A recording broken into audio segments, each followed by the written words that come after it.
So hello, Nisambula Vinaka, Noaya, Kamnamori, Kia ora, hello Olgeta, Namaste, Namaskaram, Assalamu alaikum. It gives me great pleasure to introduce our plenary speaker today, Professor Satish Chand. Professor Chand is Professor of Finance in the School of Business at the University of New South Wales and is based at the Australian Defence Force Academy in Canberra. He's also an adjunct professor at the Crawford School of Economics and Government at the Australian National University.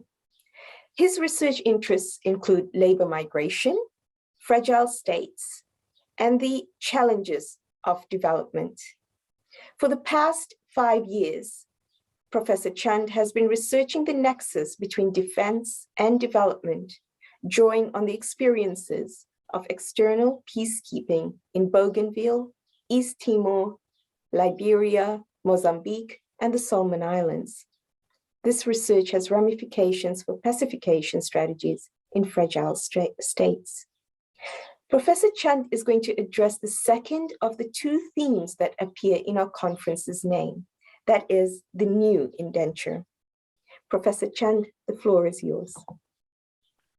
Thank you, Farzana. Thank you very much. A greeting from Canberra, Australia. So the background is not of Australia. That's what I pretend to be, being home. But it is a pleasure meeting you all via this e-conference. Let me begin by acknowledging the first Australians on whose land I'm speaking from. I also want to pay respects to my ancestors who came to Fiji as indentured laborers, toiled the land that has since produced large bounties of wealth and also wisdom, with some of this on display at this conference. This is a significant day for Fiji, the 10th of October. It is the 51st anniversary of Fiji's independence, bringing back many memories of the past, some of which we will reflect on, or we have already reflected on in this conference. Before launching into the paper itself, let me also thank the organizers of this conference. You as a group, Farzana and your team, have pulled off a spectacular event, operating for more than 24 hours continuous right now, in the midst of a raging global pandemic. The grit of the Girimitia is alive and well in each and every one of you. On to the paper itself, I will point to the fact that most of the problems of old indenture that we have talked about in the last 24 hours haunts new indenture. I will use the case of seasonal agricultural workers from the Pacific Islands in Australia to make this argument. The focus for today is just on one issue, that of wage theft. I will present quantitative evidence to show that roughly a third of what is owed to these workers is lost. Now, wage theft is a serious allegation. So my case rests on statistics. In fact, lots of statistics that the Girimitias probably lacked, but they did assert wage theft. So let's have a look at the evidence. Now, let me briefly just summarize what we know from old Indian indenture. A lot has been written and spoken about indenture in the last century. On Fiji specifically, it begins with the writings of Charles Freer Andrews and Walter Washington Pearson in their report on indentured labor in Fiji, an independent inquiry that was hand-delivered to the colonial administration in February 1916. This was closely followed by Totaram Sanadhya's 1919 biography, Fiji Deep Mein Mere 21 Varsh, my 21 years in Fiji Islands. But there have been others who have followed in these footsteps, starting off with Owen Panabi, Kenneth Gillian, Ahmad Ali, Vijay Naidu, Brij Lal, Yogendra Yadav, Doug Munro, and many, many more, which I'm sure I've missed, but this conference will just add to this list. I think we've got to remember that Indians are not the only people to having been indentured within the Pacific Islands. prior to the arrival of the Grimitias to Fiji, South Sea Islanders were indentured for work in Australia. Of these, some 30,400 workers were recruited, some of whom were captured, from the then New Hebrides and Torres and Banks group of islands between 1863 and 1904 to work in the then colony of Queensland. Sometimes these very workers were swapped between Fiji and Queensland by the Australian Colonial Sugar Refining Company, simply to satisfy the conditions of repatriation that was included in their contracts, in the agreement. Now, similarly, the Germans had recruited labor for work on plantations in New Guinea and Samoa. And during the Second World War, both the Australians and the Japanese had recruited carriers in the war effort. Now, the economic motivations for indenture are simple. Farm work requires manual labor, and food, being a necessity, has to be kept affordable. Consequently, cheap and abundant labor is a critical requirement for the sustenance of agriculture and for the survival of the wider population in many rich countries, of which Australia is no exception. So cheap labor is often sourced from poor nations for work in rich countries, essentially to keep agriculture alive and also the population happy.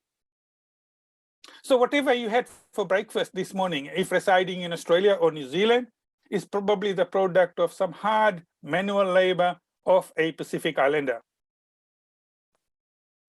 As I mentioned in the introduction, old indenture, or many of the problems of old indenture, still stalk the present. It may be hard to believe, but the remnants of old indenture are present within contemporary Australian society. Workers brought to Australia from the Pacific Islands under the seasonal worker program to work on farms in rural and remote Australia are part of this.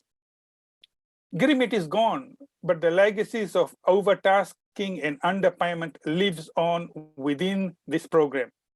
Now, let me present the evidence in support of this claim, beginning with the story of an individual worker on the program. So Rita, which is not a real name, I have had to protect this for reasons of privacy and to follow the protocols of research of the university. So Rita, not a real name, is an adult female from Vanuatu, currently employed as a seasonal worker on a farm in Queensland. So everything I'm presenting about Rita is factual other than her name. The information provided to me from Rita is through an interpreter, simply because she speaks fairly limited English, but is completely fluent in French and Bislama. And far better than me, so I speak very little Bislama. Rita came to Australia on the seasonal worker program in January 2020, after being recruited by an agent, Arkati, as we learned last night, of an Australian labour hire company. The agent organized the visa and the airfares, the costs of which were to be recovered from her wages while in Australia. And while in Australia, the labour hire company provided the accommodation at its own hostel and transport via its own buses, the costs of which were also deducted from her wages. Now, Rita has worked every week since arriving in Australia for the past 20 months. Her return home has been delayed due to the imposition of travel restrictions following the outbreak of COVID-19. Now, at first, she was posted to a farm in regional Victoria to pick strawberries. This was in the first week. Her hourly wage then, this is last year, in January, her hourly wage then was $24.36, which, if you're a Fijian, converts to roughly $35 an hour. And this is roughly 10 times what she would have earned at home for similar work. I guess less noticed is the fact that cost of living in Australia are equally high. So she paid weekly rent of $140, plus another $51 for transport and $21 for health insurance, in addition to an income tax of 15%. So if you put all of those numbers together, Rita has to earn $250 per week just to have a roof over her head, and at least another $100 for food and incidentals before she saves anything.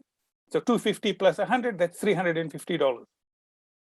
And every dollar of the $250 or $350 has to be earned with hard labor. Her gross pay for the first week of employment was $400. But this was the first week, so things would improve here on, she thought. The situation a year later was not too different. Rita was still employed by the same labor hire company, but now posted to a different farm with an updated wage rate of $24.80 an hour. Excuse me. And wage rate in Australia, for those of you who know or who don't know, is determined through an award, so it's a centralized system. Now, this time she was remunerated not just hourly, but also on piece rate. So this is tasking, as we talked about last night. That together earned her an income of $569 gross, and net of all deductions, $272. Now, Rita raised 3 age-old problems from old indenture. And these were the problems of overtasking, of inflated deductions, and of under-remuneration. Now, let us consider the veracity of each of these claims. Rita shared 25 of her weekly pay slips beginning January 2020 to March 2021. So I'm drawing data out of her pay slips. So these are chits that are given every week with the pay. Her gross weekly wages over the 25 pay slips varied between $1,078 and $54, with amounts credited into her bank account ranging from nothing to $916. That shouldn't surprise us because agricultural employment is seasonal, and so are the earnings. But for the year as a whole, her total gross income was $32,955, which equates to a weekly average gross earnings of $634, which is some $250 lower than the corresponding figure from the World Bank as of 2017 for workers from Vanuatu. So there's a huge discrepancy over here between the figures produced by the World Bank and dated on top of that versus what Rita had earned for the year as a whole. Now, netting out all of her regular deductions left a balance of $14,628. I'm being as exact as I can, rounding this off to the nearest dollar, the cents attached to them. Now, subtracting the cost of food of $43 from the World Bank, which are quite conservative, telecommunications of $22, remittances for upkeep of family. Remember, Rita has to maintain a family back home of $32 a week. And these figures, as I say, are conservative. They're coming out of the World Bank publication of 2017, leaves Rita a savings of $9,584 for the year as a whole. Now, in total, for the year as a whole, Rita saved roughly half the amount reported by the World Bank for seasonal workers from Vanuatu in 2017. Now, the World Bank and Rita can both be right, but only if Rita has been an underperformer compared to her peers. It could also be the impact of reduced hours from COVID. So we test both of these propositions later. But before doing so, I want to report to you what I learned speaking to Rita before doing the numbers, before working on the statistics. Now, Rita explained to me that the amount of work varied considerably by season and weather. She also observed that the earnings were particularly low when remunerated on piece rate, and especially so if paid for by the labor hire company, because at the tail end of her employment, she was employed directly by a farmer. So she was in a position to compare. Rita also complained of inflated deductions for accommodation, for transport that were both provided by her employer. Now, I will explain next that Rita is not alone in terms of being under-remunerated. I collected 249 pay slips detailing the earnings and deductions of 27 workers for the whole of 2020. Now, the average gross weekly pay for them as a group was $785. Note, a lot more than Rita's, with a minimum value of 0, a maximum of $1,567. And if you just looked at the distribution, 95% of the observations fell in between $744 and $826. If you're drowning in stats, I'm sorry about that, but these are the evidence.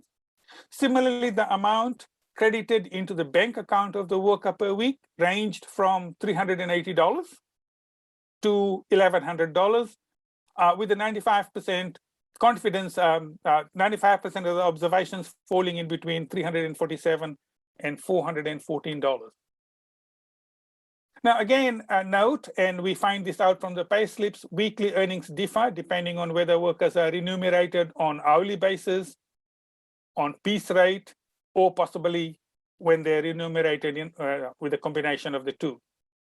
Now, the summary statistics reveals that workers remunerated on an hourly basis earned an average gross weekly income of $796, while those paid on piece rates, $429. So the difference is 46%. Similarly, the net pay of the net pay or the pay net of all regular deductions for those paid hourly was $460, while those paid on piece rate $102. Roughly a quarter of the remuneration paid to those paid hourly.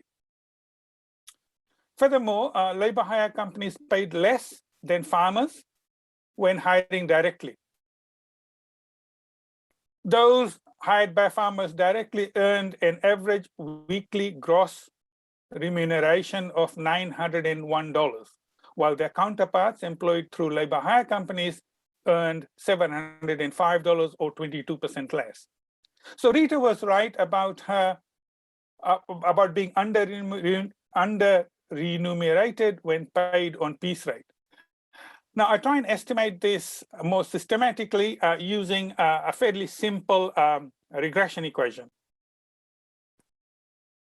The estimates are quite revealing. Workers paid hourly directly by the employer on average earn $947, which compares quite favorably to the figures from the World Bank, while those paid on piece rate lost 39%, so they lost 39 cents from the dollar that they should have earned or were due, and a further 16% if employed through a labor hire company, though the estimate for the labor hire company was not statistically significantly different from zero at the 5%. And this was largely the result of me having lumped all labor hire companies as one. So there are 7 labor hire companies, and I had grouped them as one. Now, if you separate the labor hire companies out, then 2 of them really stand out in terms of underpayment. And not surprisingly, Rita's labor hire company is one of those 2. So just to sum up the evidence from the 249 pay slips, it is clear that Rita lost income due to a combination of being paid piece rate and for being employed through a labor hire company, the particular labor hire company.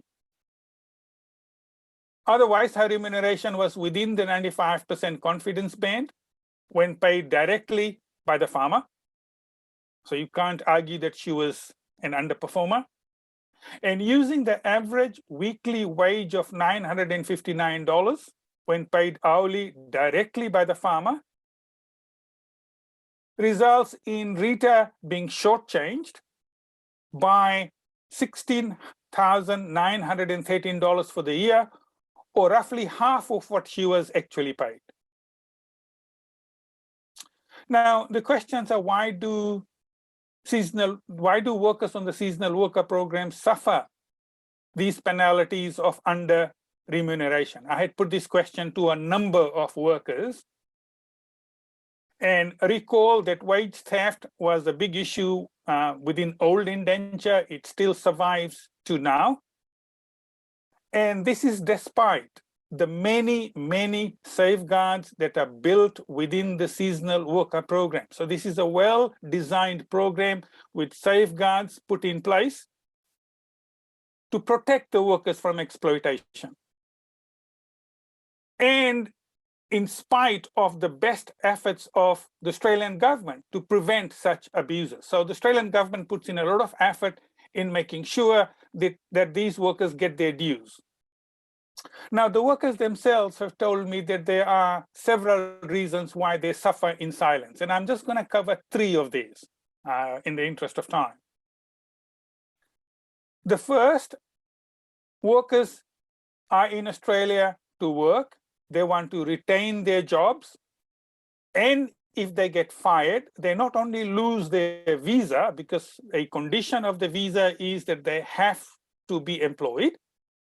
So if they lose the job, they lose the visa, and then they're thrown out in the cold, more or less literally. Furthermore, the visa restricts their employment to their sponsor. They can't move to another sponsor. They have to work for their sponsor for the full term of the visa.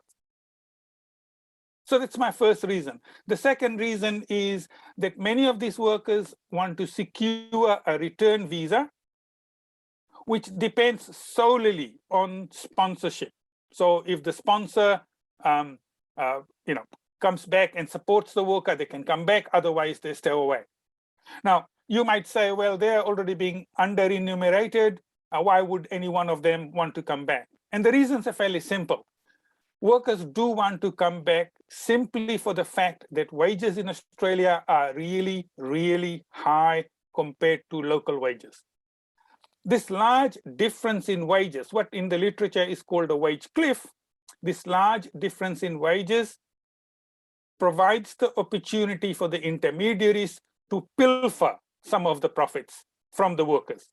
And not all of them do. In fact, I should say that there are some employers who do a decent job in terms of looking after their workers, but clearly some do pilfer away the excess profits. So wage theft, in summary, persists because of the power imbalance between employers and their employees, and because of the restrictive conditions of their visa. Furthermore, and again, this resonates with the Grimitiers, these workers are placed in rural, remote farms, often in very small groups, at times on their own. So their ability to negotiate is pretty limited. And then add on to that their limited ability to converse in English, to understand their contracts and the terms and the conditions contained in them, and the fact that the regulatory conditions just make it so difficult. I mean, they operate very much like bonded labor. So to conclude, let me just say that underpayment and exploitation of temporary migrant workers in Australia is a well-known fact. It's well documented. The Australian government has acknowledged that the exploitation of migrant workers has persisted for too long and needs concerted action to overcome. The Fair Work Ombudsman has observed that migrant workers are overrepresented in disputes lodged, explaining that this is due to them being new to Australia, experiencing cultural and language barriers, and the restrictive conditions of their visa that makes them vulnerable to exploitation.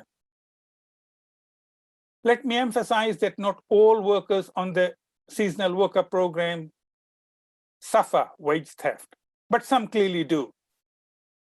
This is because employers decide on the level of employment, the form of remuneration, the validity of their visa, including the prospects for return for the next season. Now, the literature is replete with examples of temporary migrant workers experiencing wage theft, poor working and living conditions, mistreatments, and accompanying social problems from family separation. I would argue, and the evidence supports me on this, that those on the seasonal worker program suffer all of these problems. I'm not suggesting that all of them suffer, but all I'm saying is that the seasonal worker program is not an exception in terms of the problems faced by the old Girimitia, and Rita is an example of this. So in other words, Girimit lives on even if the Girimitias are long gone. The lessons from history, particularly out of Girimit, must be learned to prevent a repeat of what happened a century ago. And I think this conference has got relevance to contemporary Australia in terms of offering lessons as to what may be done to try and alleviate some of the problems experienced by our ancestors. So I really want to thank the organizers. I want to congratulate the Global Girimit Institute for this initiative, because this is not just an exercise in looking at history, important as it is, but it has got relevance to the contemporary policy making in Australia, if not more widely. Thank you so much.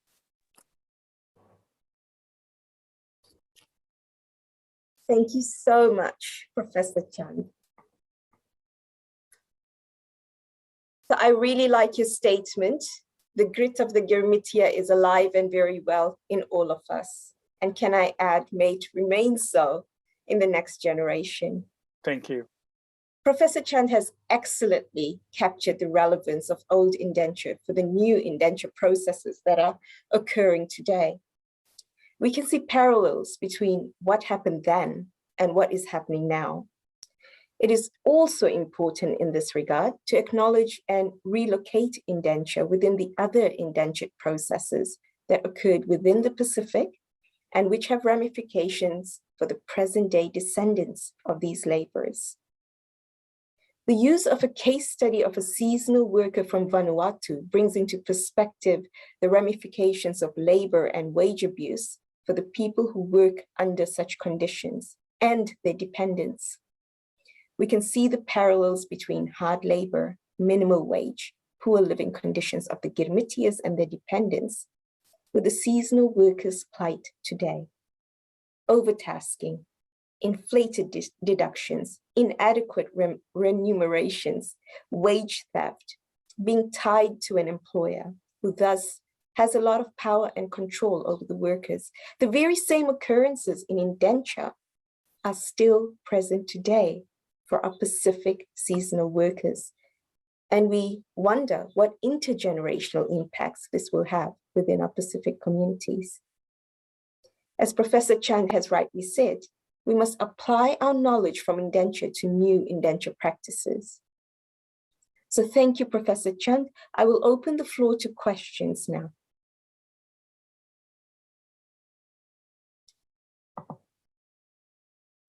And does anyone want to raise their hand? You're welcome to do so. Nirmala, I see your hand is up.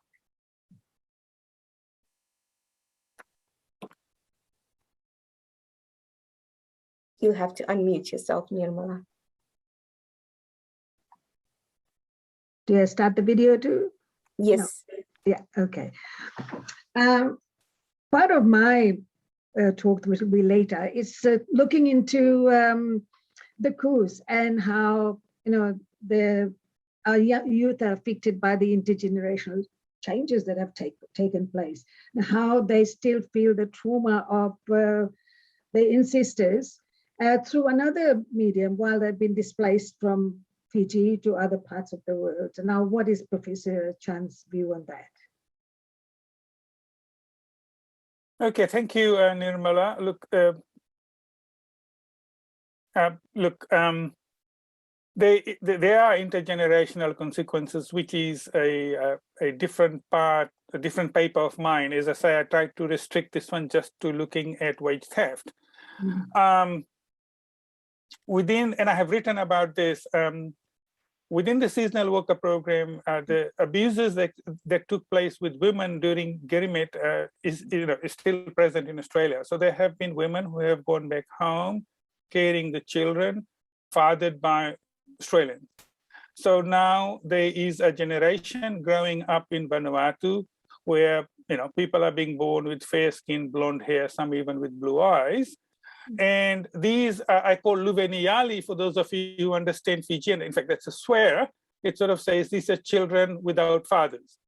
Now, in the Pacific, Nirmala, this is even more serious, as you would know, because for much of the Pacific, land is passed through the generations via the sons. Now, if you have your dad in Australia and you are born in Vanuatu without a dad, there's some matrilineal where land is passed through mothers, but that's the minority. If you're a son being born in Vanuatu without a dad, you are basically landless in your own country. Now, we live in the 21st century where it's pretty easy to trace parentage using technology. So I have said in this article of mine that it won't be long before these children would be able to claim land in Australia, where their dads would have thousands of hectares anyway. But what I'm saying is that there are intergenerational consequences. That's one. But for the more immediate term, there have been women who have gone back home and the families have fallen apart. And again, in this piece on Luveniali, I talk about it, simply because they went home, the married women who came here went home pregnant, and you can imagine the consequences. So again, that's a different issue. In here, I just wanted to focus on wage theft. Thank you very much, Professor Chan. There's a question here. Have you collected data on the profits made by the company where Rita worked in 2020 and of the farms companies which have seasonal workers? That's an excellent question. I smile because I have the answer to that. Look, there's a separate paper which is coming out in a week probably, where we look at whether the value created by these workers is equitably shared. And your guess is as good as mine. And as I said in the introduction, the very economics of seasonal workers is so as to sustain agriculture within Australia, if not also in the rich world, and to ensure that food prices are affordable. So for Farzana, you and myself who had breakfast this morning, I'm pretty sure the fruit that we ate and so on is the labor of some Pacific Islander or some worker out of the developing world. And we are the beneficiaries of that. So back to your question, is this shared equitably? My guess would be no, but this is part of the project. There's another comment made that brings us, to look at the parallels between what happened in Indenture and what is happening today. So CSR made super profits on account of both low wages and low prices paid for sugarcane. Wadanarsis paper has looked at this, so we can see parallels here. Yeah, absolutely. In fact, I like that paper very much because Wadan actually talks about the fact that it was not only CSR which was making the excess profits, but you would recall that molasses, my folks grow sugarcane, so I know this reasonably well. Molasses was sent to New Zealand to make rum and so on, which were then given out to the soldiers at the war efforts. But the molasses had, was given for no consideration at all. So yes, for sure. So we've identified parallels, we've identified issues. What are some solutions? What are some recommendations? Yeah, again, as I say, I exercise my mind on this a fair bit. I think this issue was raised by Doug Munro. The atrocities of Indenture were addressed not because of what happened in Fiji or by the CSR or by the Australians. It was addressed through the source countries. So Mahatma Gandhi was one who sent people across to have a look. There's a big agitation in India where the issue of indenture was taken up and bundled together with the fight for independence. Obviously, those issues are not there. I mean, I think the sad thing right now is that COVID and the economic problems resulting from the COVID has made Pacific Islanders quite desperate for work abroad. So I frankly do not see the source nations agitating against better conditions for workers. What I have said in the bigger paper is that there is a need for some sort of organization, call it a union of the seasonal workers, so that they can have a collective voice. Ganesh and others would know, as an economist, I had never even thought that I would be supporting unions to get better conditions, but I think I'm changing my mind on that front, because, and I have said this within the government, within the bureaucracy, there is something called a seasonal worker advisory group in Australia, and it is farcical simply because this advisory group is chaired by a representative of the employer. It has got membership from government. It has got membership from the community, but no representation whatsoever of the seasonal workers themselves. That's why I say this is completely farcical. And I think they are looking, they meaning this group is looking at including seasonal workers in them. If that happens, I'd be extremely happy. But I don't think that on its own would be enough. So your question, Farzana, spot on. I think a lot more would have to happen from the source nations. That's not forthcoming, at least in the near future. I think we as researchers have a role. I have, to the extent possible, tried to maintain a distance and remain objective. But at the end of the day, all of us are humans. And I think Gandhiji said this, watching an atrocity and injustice is just as bad as suffering one.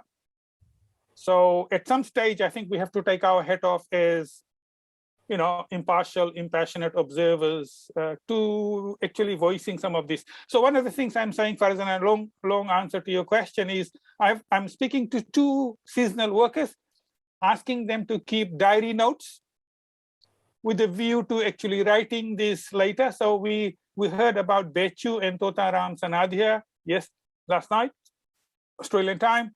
I think at some stage, these workers would have to voice these issues. But I think it's going to happen not this year, probably not next year, but I think it'll come. I think our role and the role of this conference and the Institute is to keep exposing these atrocities. And I, for one, would not like to see these people suffer the same as our ancestors did. I mean, we are the same people. Yes, you're right. We've got more tools available, more ways of articulating and getting our voices heard. So yes, and I think it would be a multi-sectorial approach. You need the media, you need social media platforms, you need the people themselves on the ground to make noise. Yeah, just on that point, Farzana, the media in Australia, the Australian Broadcasting Commission in particular, has been quite vocal. The Australian public will not tolerate this if it was exposed. I am more than confident that the Australian public would not. I think the government is very sympathetic to the workers. It's just that it's not happening. Yes. So we've got another question, and this is by Mansraj. And Mansraj, I think you'd like to ask this question verbally. So. Yes, are you hearing me, Farzana? Yes, I am. Right, so I am. Thank you. It's great to see you all. As I wrote in my chat there, I wish I was in beautiful Fiji. Professor Chan, the methodology you have used in arriving at a fair wage is very interesting and also quite correct. It's strange that vestiges of indentureship, read exploitation, still exist today in the diaspora.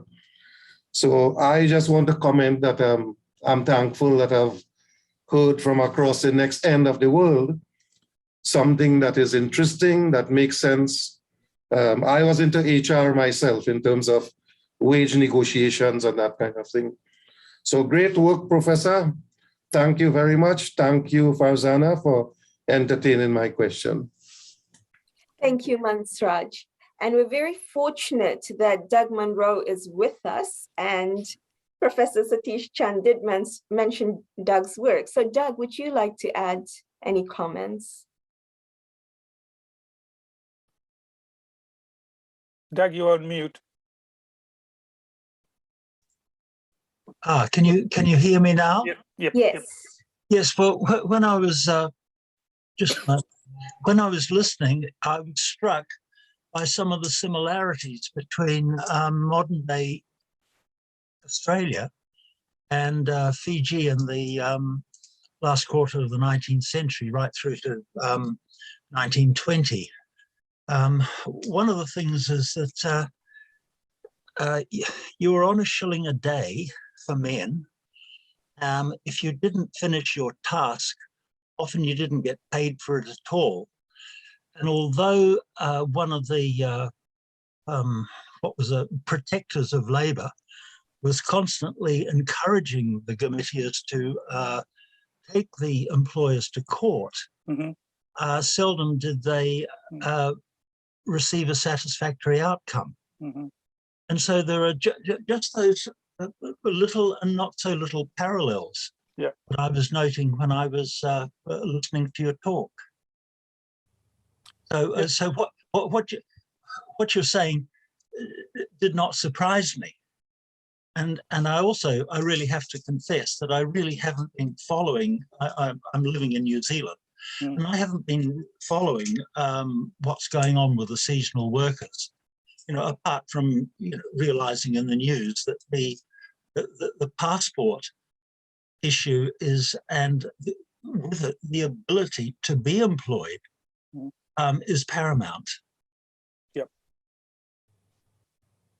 Yeah, no, you're absolutely right. The one good thing about the court system now, and I have a lot of trust in the Australian court system, at some stage or the other, this will be raised within the courts. And look, I have no reason to believe that the court would be a lot fairer this time than 100 years ago.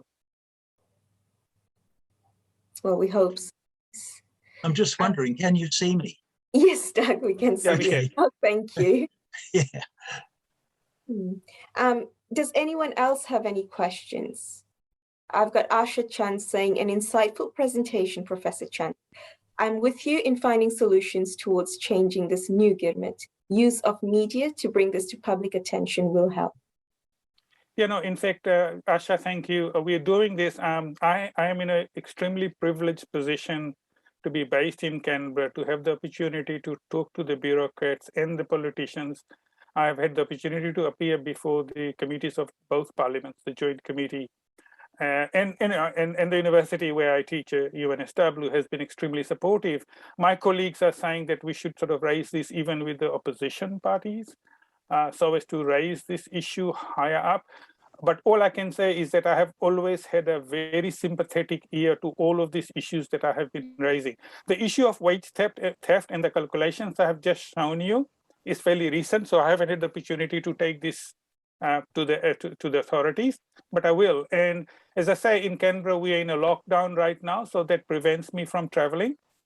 But as soon as travel resumes, I would go and visit Rita, and I will travel to Vanuatu to look at this generation of children who are growing up. And I don't know if you understand Bislama, but there's a new terminology that has come up in Bislama, which is called Pikinini Blong RSE, which translates to children or babies from the recognized seasonal employer program. So Doug, this is the New Zealand one, but because the RSE started before the seasonal worker program in Australia, in Vanuatu, the seasonal worker program is also referred to as RSE. So as I say, when people talk about, and this is new lingo, Pikinini Blong RSE, they're actually talking about these children.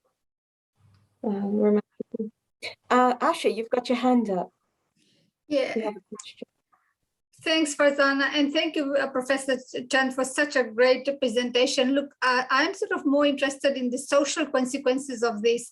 And because I work or teach in the journalism area, and I've got connections in the media as well, some of my former students are working, say, for example, as producers at the ABC and all. there's definitely a story in your research as well. And sometimes we as academics, I think, just focus on the research part of it, but don't tell the stories to the broader communities and create awareness and change. And perhaps, later on, if you are happy to connect with me, I'd love to put you in touch with, I see a big story on the boil here. So I thought I'll, just use the forum to say that I'm with you in this and I'm happy to help out in whichever ways I can. Thanks. Thank you, Asha. Thank you. Thank you, Asha. It's great that we can use this platform to promote change. Anyone else has any questions? Okay, I'll have to probably, you have to put your hand up using the virtual hand, and then we can unmute you. Otherwise, I won't know that you've got a question to ask, or you can use the Q&A box as well, if you don't wish to speak out loud. But Professor Chand, it's interesting. It's also horrifying that what we read and write about in terms of Girmet is still practiced today, And I'm so pleased that, we've got someone like you who's willing to make a difference. Yeah, I think we owe it to our ancestors, and to the wider public, Farzana. So I think if you're not passionate about things, we won't be academics. Yes, that's true. Very true. So does anyone else have a question or a comment?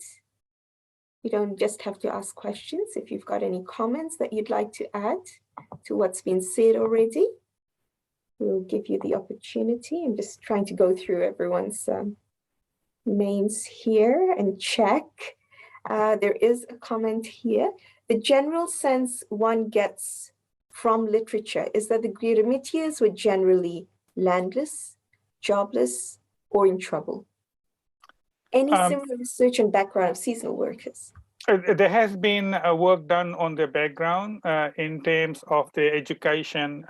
Look, if you're coming out of Vanuatu, then it's very hard to imagine that you would be landless. I mean, close to all of the land in Vanuatu, well in excess of 90%, much more than what is the case in Fiji. In Fiji, it's 90% land is held under customary tenure. Ganesh, you'd know this. So if you're born in these countries in Vanuatu, I'm not talking about the Indo-Fijians, but for Ni Vanuatu folks, you would have land. There would be customary land that you have. So these are not landless. These people are not criminals by any stretch of imagination, because the screening process actually takes all of them out. Vanuatu or the source nation wants to maintain access to the program, and therefore it's in their interest to ensure that the people sent work hard and maintain the reputation of the source country such that others could come. So these are not landless, these are not people with crime. The significant difference is that these are guest workers in the true sense of the word, because they go back, while we learned last night that 3/4 of the Girmitias actually stayed back. So Ganesh, yes, and you can't even say these guys are jobless, because most of them, at a minimum, come out of subsistence agriculture. There is no, or there's very little unemployment benefit. I mean, there's some in Fiji now, but there's none in Vanuatu. So, to live, you got to work. Okay, I think we're very close to running out of time. It's been such a great discussion, Professor Chand, and your passion and commitment to the project is very, very apparent. And I'm sure many of us will be saying to you, if there's anything that we can do, just reach out to us, because we all want to help our fellow Pacific people. Now, if there is no one else, oh, I do see a hand up. Yes, you may ask the question, Satya. But it has to be a short question, Satya. Yeah, can get my camera there? No, you can just ask. Good, great, yeah. All right, I mean, I'm very impressed with Professor Chand that this is a new research that he has done, and he's getting a limelight of the seasonal workers. And that is getting very prevalent over here in New Zealand as well. So going back and relating, the documentation and the diary stuff that you have pointed out, I think there are so many untold stories of our Girmitias. And as time passes, we are losing the ancestors, in our community, which the untold stories hasn't come up. But we look at the books written by Dr. Brijlal and Vijendra Prasad and others who have written the Grimit stories. They have brought in so many stories over there, but there are so many untold narratives, untold stories. I think this platform must create a journal of writings and photographs of all those untold stories. We a thorough research got to be done in this area, and that's very important. That's the comment that I wanted to make. Thank you, Satya. I'll just add to that, Satya, that there was a program.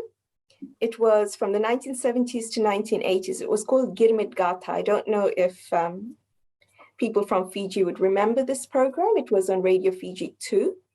And in that program, they interviewed Girmitias who were still living for the centennial celebrations, and they played it every year until 1987.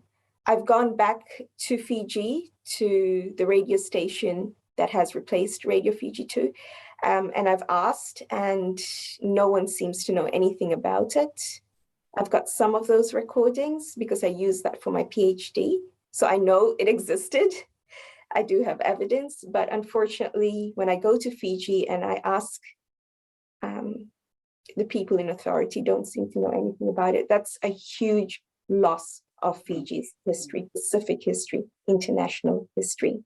If that has disappeared, it's a crime. I agree. I mean, look, Farzana, the one dream I have is to get a PhD student who could come in a cloak of a seasonal worker to Australia, spend a year working as a seasonal worker in the field, noting those diaries, collecting that as their data, and writing a PhD thesis, which I think would be fascinating. So if there's anybody who wants to do that, you have my support. Yes, that's hard work. That's real Girmit, though. It is hard work. Okay, I don't think there's any other questions. So I think we're ready to move on to the next panel. So I'm going to say a huge thank you, Professor Chand. It was really wonderful to hear from you. It's been a real eye-opener, and it really drew the relevance between what happened in old Indenture, what is happening today, and the implications that we as researchers have to improve lives of people even today. Thank you so much. Thank you. Good luck, Farzana and the team, and nice meeting you all. Thank you, Professor Chan. I'm going to hand over to Sunil, who's going to be chairing the next session. Sunil, are you there? Okay, thank you. Good morning, everyone. Good afternoon and good evening. We are getting on to this session, 9:30 a.m. Fiji time session. History, legacy of Indenture, and construction of identities. We have a list of 7 speakers, presenters this morning. We will start according to the list we have here, and we will start with Vijendra Prasad, therefore, as he's the chairperson. He's the chairperson of Girmit Museum Project. Oh, Vijen, how are you? Oh, you are muted. And your presentation is the significance of museums. Good morning, participants and everybody else. As Sunil says, I have the pleasant task to lead this project, which is titled the Girmit Museum, the Global Girmit Museum. In following the conclusion of the 2019 conference in Sevenilatoka, when Dr. Ganesh Chand asked me if I could help with this particular project, I said yes. There were 2 reasons for that. One was that I'm passionate about Girmit. I've had a lot of experience working with people who have told the stories. And second, I thought I had a few skills which I could actually use. The background reason, of course, is that I'm a 4th generation descendant Girmitia. So it was a learning experience for me, and I have recorded a few of my presentations which people can watch online and whatever, but I like to summarize what I said. For me, it was a journey to start on museums and a learning experience. So what do I know about museums? Nothing. I used to go to museums and watch things and just about it. So basically, we had to start from scratch. I thought I'd apply some of my organizational skills and look at it from setting up an organization. So the starting point was to actually have a plan, a roadmap, so to show where we're going. So as I have alluded to in the past, we do have a project plan.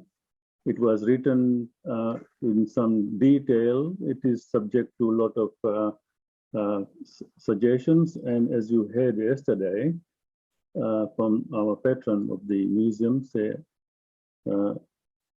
Anand Satyanan, we have a tremendous challenge ahead. So just want to summarize what we have achieved so far with our team. And I must also thank my team members who are equal in the task. This is Ms. Nalini Naidu has been a source of strength for me as well. So what do I know about museums and what is the Global Grimmett Museum all about? I will show you a photograph in a few seconds, but it is a museum which is now starting to play in the larger framework of museums across the world. The Grimmett Museum Plan basically learned lessons from existing museums on the diaspora in Suriname, Trinidad, and Mauritius, and other museums around the place, and said, okay, what do we need? So we have been looking at ways to strengthen those.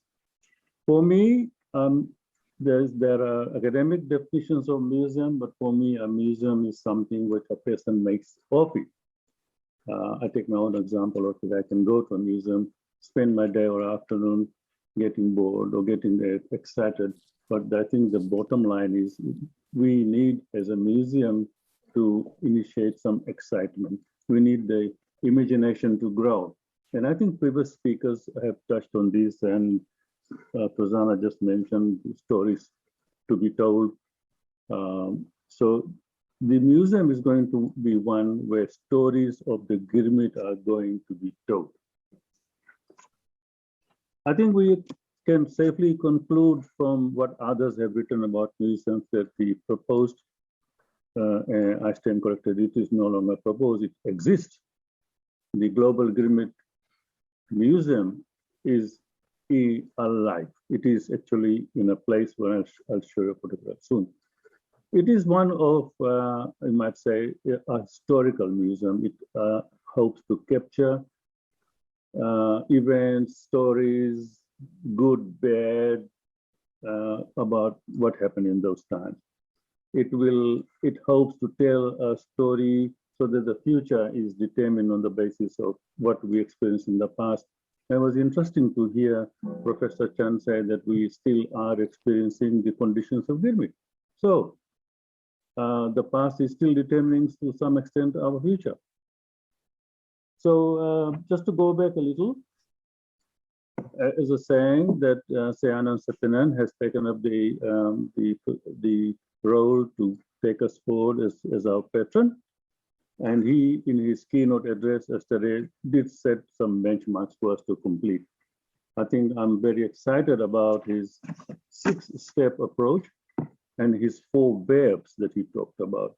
So we will be making sure that we work with it. I'm just wondering if I can now start my slide projection to show you and see if I can get this up now.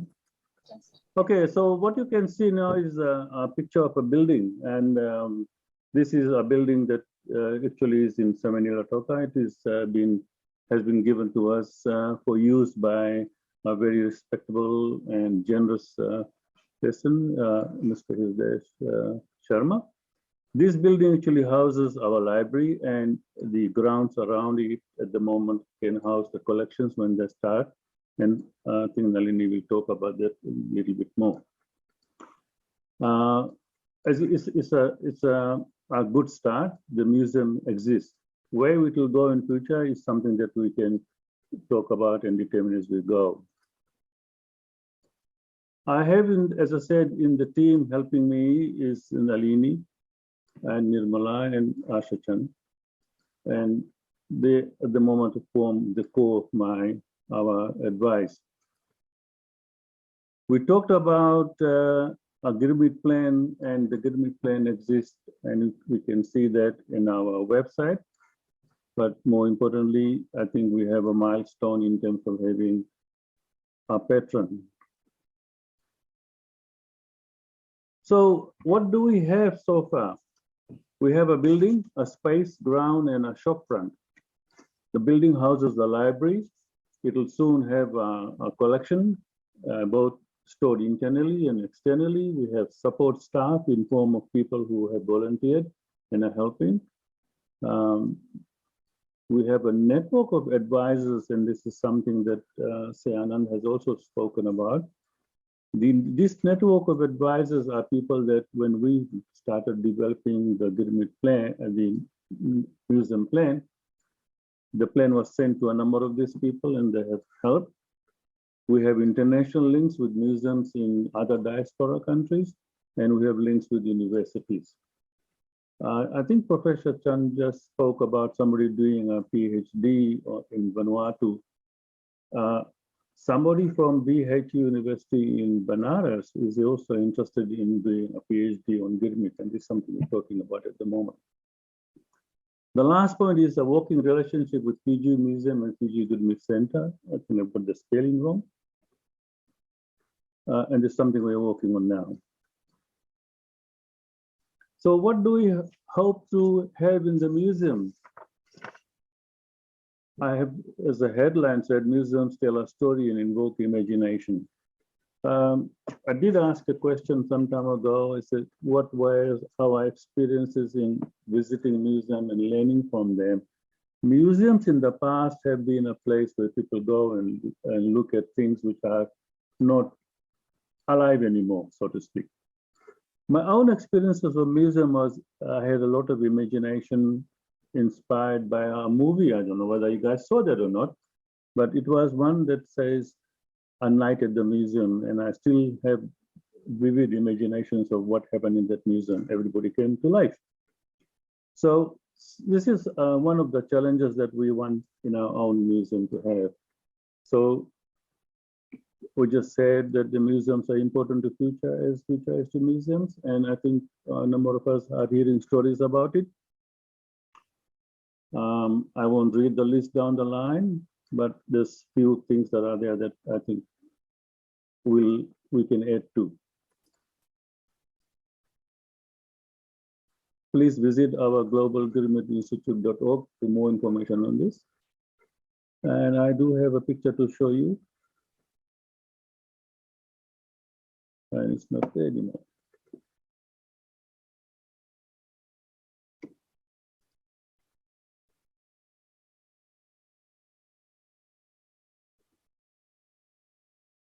This is a photograph of my ancestors. And what I can see in this is my great-great paternal grandfather, Gopi, maternal great-great-grandfather, Anand, and their two children, the daughter and the son.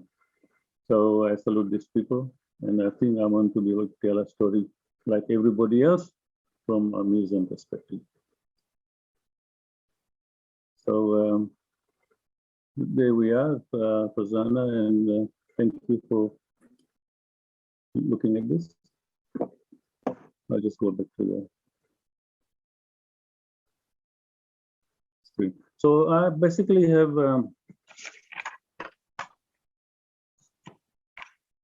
just summarized what I think there was in the presentation. Hello there. Yep. I've done.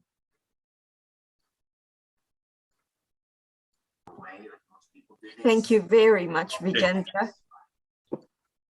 I'm not sure if we're able to see what I want to do, but if anybody's probably take the questions towards the end, given the time. Thanks, Vijay, for the presentation. I'm sure there would be questions coming at the end of the session. So we'll move to the second presenter. And on my list is Nirmala Balram. It's from the Tapa Museum. Excuse yes. me, Dr. Kumar, can I just say, because my talk is following on from Vijendra, can I just be the next one, please? Okay, okay. I have no issues. I have no issues. Thank you. Nalini, yeah, that's on significance of museum. That's where you are That's from. correct. Yes. Okay, okay. Please go ahead. Yes, yes. All right.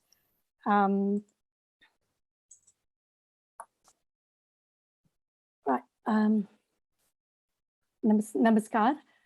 And I too wish to acknowledge the traditional custodians of the land that I share and acknowledge or pay my respects to elders past, present, and emerging, as I acknowledge the Girmitiyas.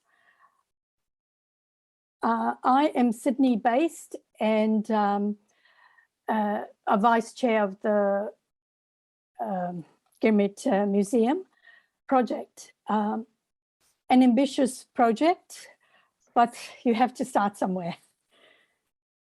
Let me just share. I've just pasted my details on the chat, and because I'd like this to be very much a conversation. And I invite you to join in this conversation during the conference and after. Tell us about your museum experiences in your countries, the highs and lows, anything you wish to share, and you know, maybe what your dream museum looks like. So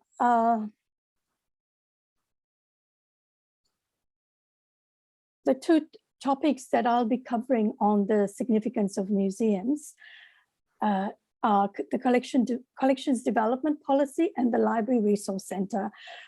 I should say that I've always been very keen on museums and libraries, and my early career has been in libraries.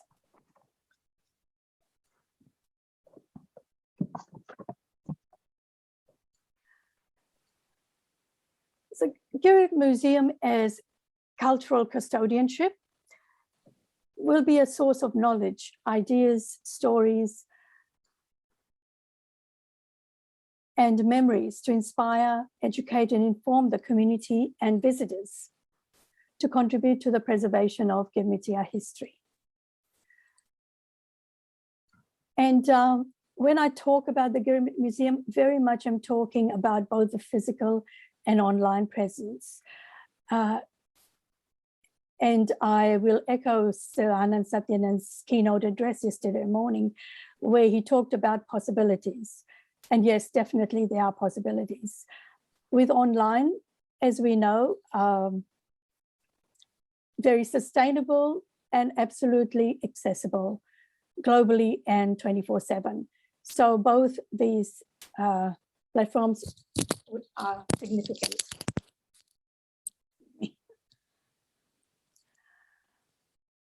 The collection development policy is basically a guide in shaping the museum's collection.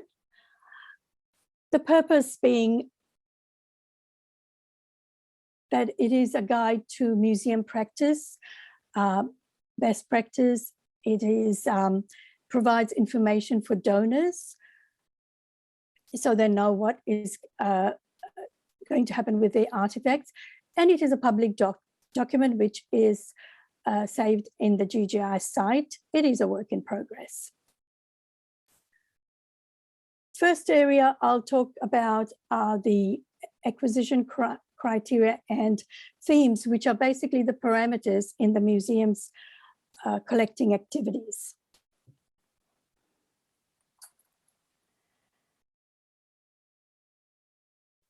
Donations, so acquisitions will come in the form of donations, bequests, purchases, commissions, and exchanges.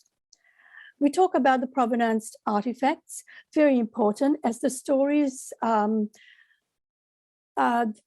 the artifacts, for instance, the history, who owned it, what did they use it for, any documentation, all this information is as important as the artifacts themselves. The types of artifacts we'll be collecting will be a whole range, anything from documentation, sculptures, paintings, books, 3D artifacts.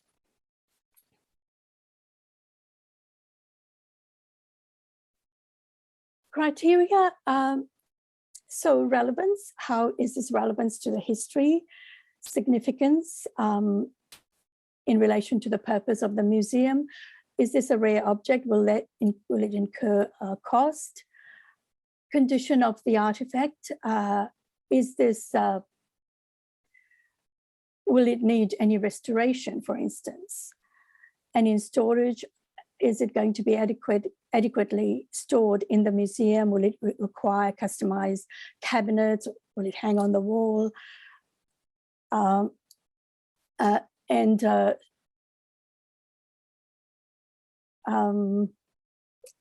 sorry. And duplication. So will we collect duplicates? And if we do, what do we do with the duplicates? And very importantly, legal ownership and deed of gift. So the person who is donating, do they have the right to donate to the museum?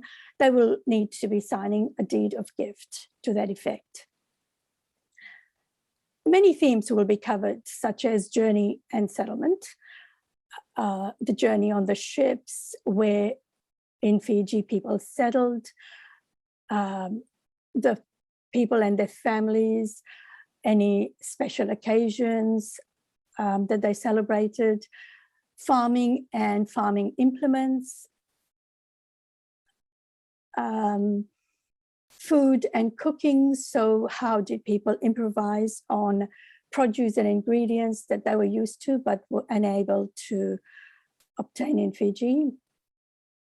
Domestic life and chores, clothing, daily clothing and jewelry on a daily basis or special occasions, music and musical instruments, religious observances, holy books and rituals, as well as community and national life and the contribution of the people to these. Just touch a little bit on care and conservation. So when items are received, they will be assessed, they will be labeled, they will be registered in a catalogue with as much detail as is available about them. And Vijendra has mentioned collaboration, so I'll just emphasize that as well. We would be looking to collaborate with other legitimate museums, related organizations, libraries, research centers.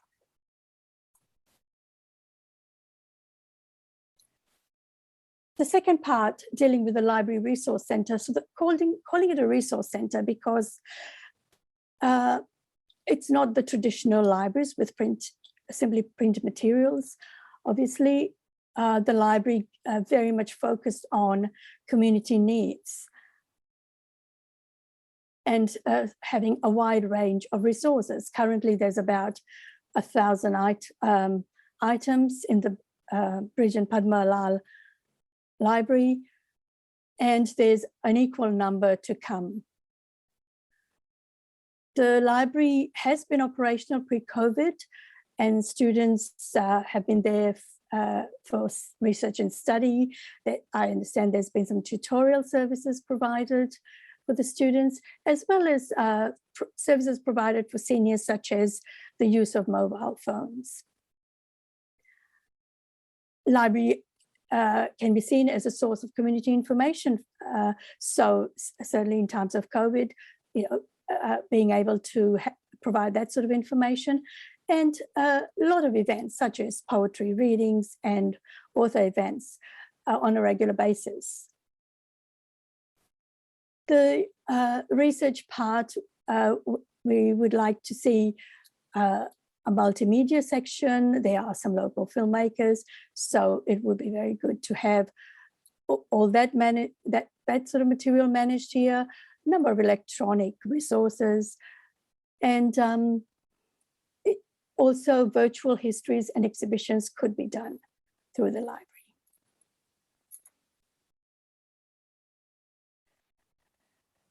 In conclusion, I'll have these two images to share. The one on the left is an exhibit at Mona, which is the Museum of Old and New in Hobart, Tasmania, and I was able to visit just prior to the New South Wales lockdown. Incredible museum. And this exhibit is basically called the White Library. Also remembering now that yesterday was actually a bookshop day. So this becomes more pertinent as a result. The White Library, what the artist is trying to do there is stating something about the books that are never read. So I'll let you absorb that for a little while. On the right, this was taken at Green Square Public Library, which is in the inner city in Sydney. This is a library which is interesting. There are these geometrical elements. It has won a number of architectural awards, and it looks like a fun place to go to. There's an internal garden, amphitheatre, and the entrance to the library is a little bit unusual. There's a wine bar and a cafe at the very entrance. And as you walk through that, you come to what you expect to see in a library. And this yellow circular configuration you see is in the multimedia section, and a library being a place for everyone. You will see a child sitting there reading, or you may see a child simply snoozing. So I wish to leave these thoughts with you as I thank the organizers for this immense effort in getting us all together.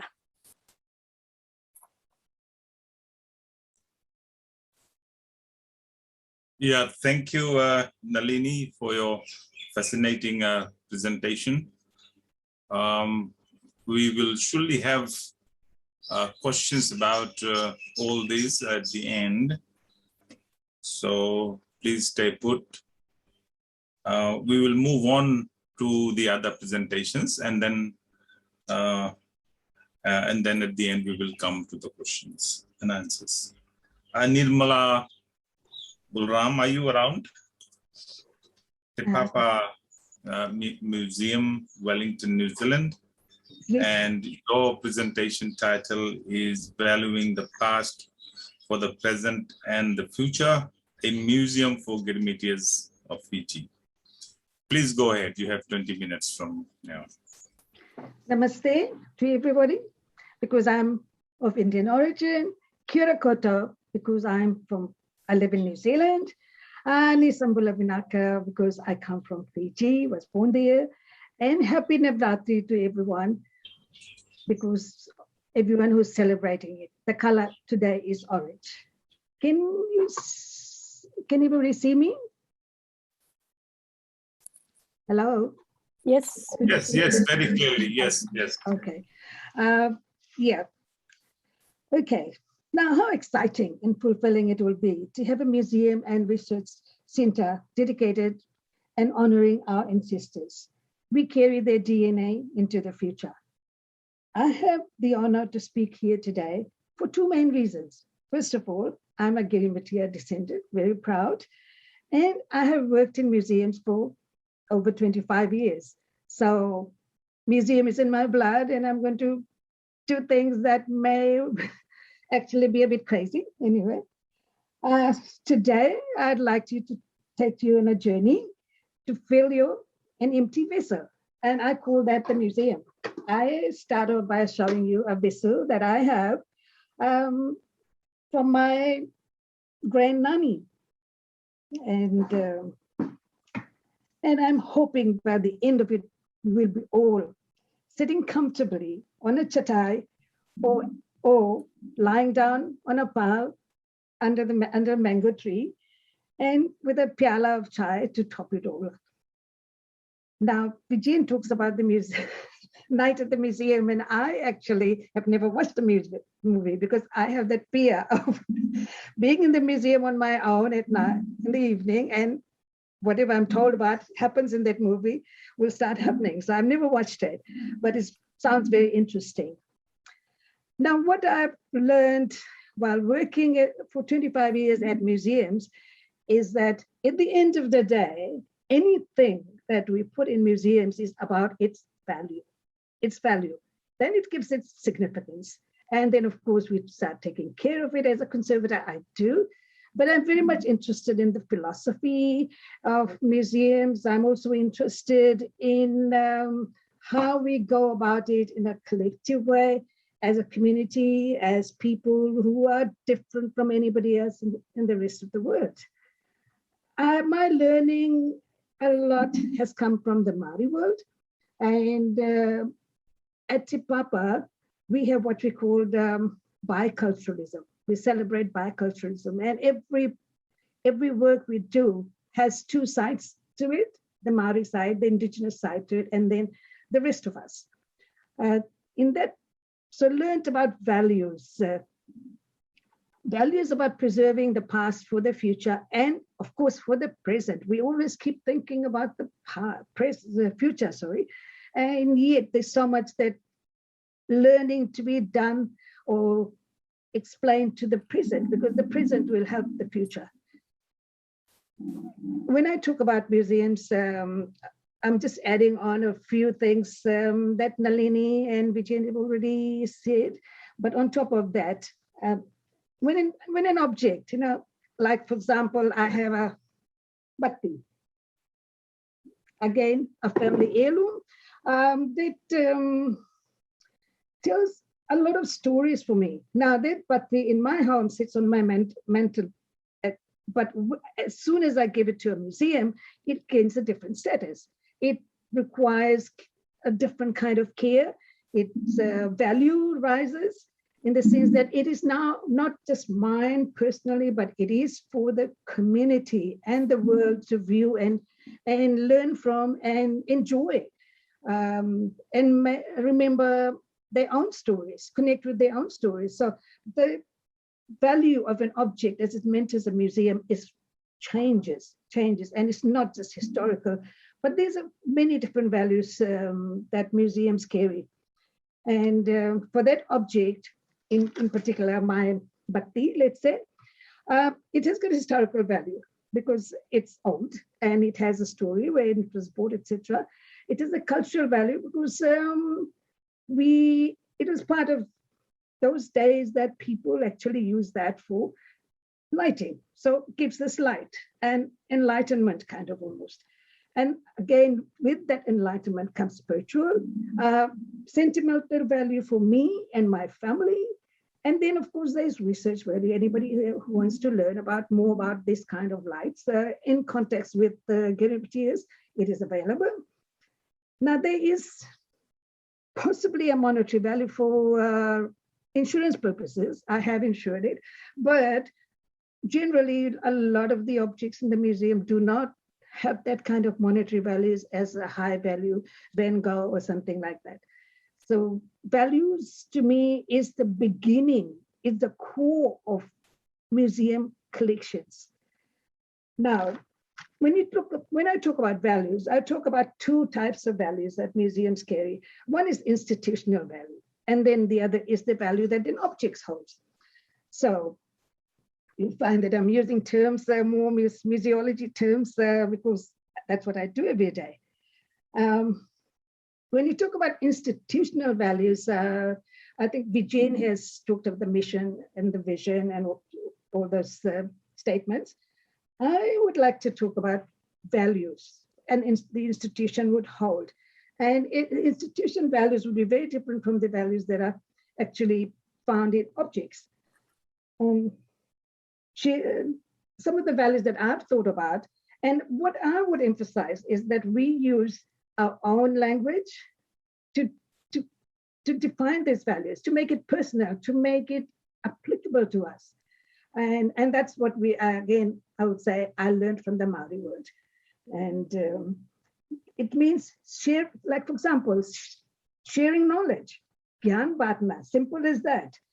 A museum, because of its actually position in society, it's able to provide a space for intellectual discussions amongst our community and the diaspora, and become a safe place, a very safe place where you can talk about controversial things. It is, it needs to be that. It needs to be that without any conflict.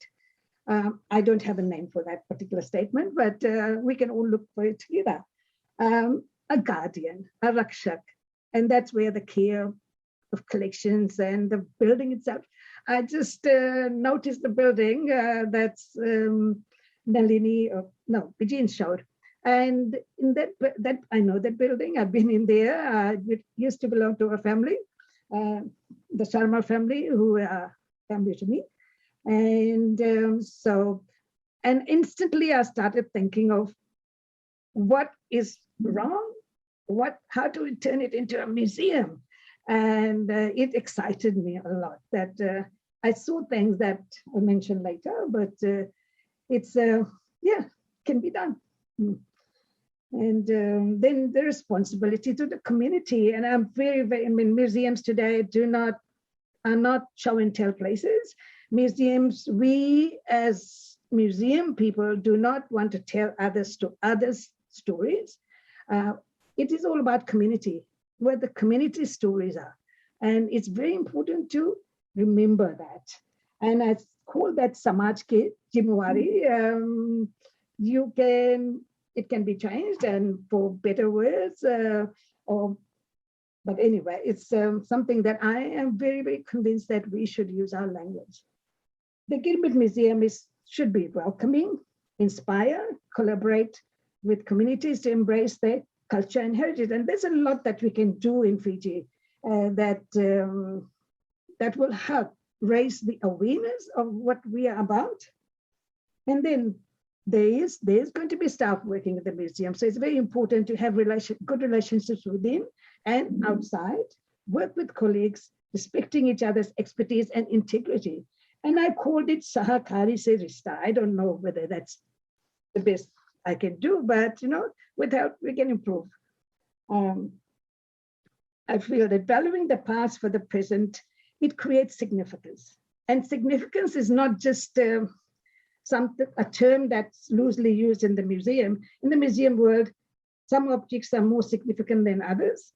And in that respect, we would want to assign a significance value to each object. And that, of course, leads to what Nalini was saying about collection care. So we can make informed decisions and quantify our decisions so that we make the right decisions to be able to use whatever funding we have properly. Now, community values, again, involve and interact with all sorts of cultural owners. We call the community the cultural owners, and without their permission, we do not do anything. And that is very important to have as part of the structure of the museum, where we have community liaison people who are able to interact with the community. And then that creates a much nicer environment where we all listen to each other, we agree on things to do, and yeah, and then show the world that we are one people, different from the rest of the world, as I say, and but one people. Now, the social benefits of values. It's, I mean, the museum, which would be very much conscious of its social presence in the society. Awareness of changing and intergenerational values. I talk often to young ones, and somebody said, Auntie, why are we not talking about the coups and what the coups have done to us? And I realized that, yes, there is a generation that's traumatized, and they are questioning the values that their parents or grandparents had. And so that's another discussion. But it's very important to keep in mind that the youth are always going to be questioning the values that we have for the Gilmet Museum, and we need to include them in decision making. Yeah. The other thing that I wanted to talk about is group information. Group information that as a community, we present information rather than individually. Individual contributions create the bigger picture.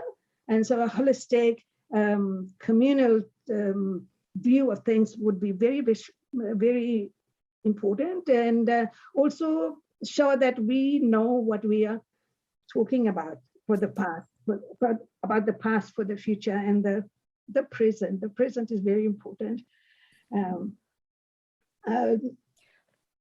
In a collective setting also, in a collective setting like a museum, it is imperative that values are shared collectively and acknowledged. This will encourage community ownership, and participation will naturally flow. So, some of the things that we are thinking would be difficulties will become our strengths. There is also high value in collective beliefs, knowledge, traditions, and these add to collaboration and take the community as a whole forward. Trauma and pain changed values, like I said earlier on. And this is something that we must make note of, and other speakers have mentioned that. So let's keep it going. Values of intercommunal relationships, and there, as in the Fiji context, we have people from different communities, and they have expertise in things like, for example, like Court said about a bure. Our ancestors lived in bures. Not how many of us know how to build that now today, but there are people in other communities who do, and that helps to create better relationships with people around us, as well as make them participate in our museum. And of course, there are those that we mentioned also, children of mixed marriages, and they values the difficulties in maintaining our values would be very difficult. Let's help them. Let's help them. Be accepting, be encouraging, and include them in all the museum processes. And I'm sure there will be many that will be happy to take part in it. And I hope your vessel is full. This vessel here of mine, one of the most treasured objects in my home. I will just finish off by telling you a little story about it. My great nanny gave it to my father when he started his business, and where the condiments were kept would be the coins, and where the leaves were kept was the paper money. And I remember as a child being given pocket money from this particular vessel. And this is what collective memory is: the family, the memories, the community memories, and which add value to this particular object that I have. So whether it's a virtual museum or the building that we have seen, and I've been told now that it will have both. It's virtual would be talking about the building, the objects mostly, and it's good. But your senses are very important. Your sense of sight, your sense of touch, all these things are very important in a museum setting to make it really applicable to the community and tourists whoever come and visit.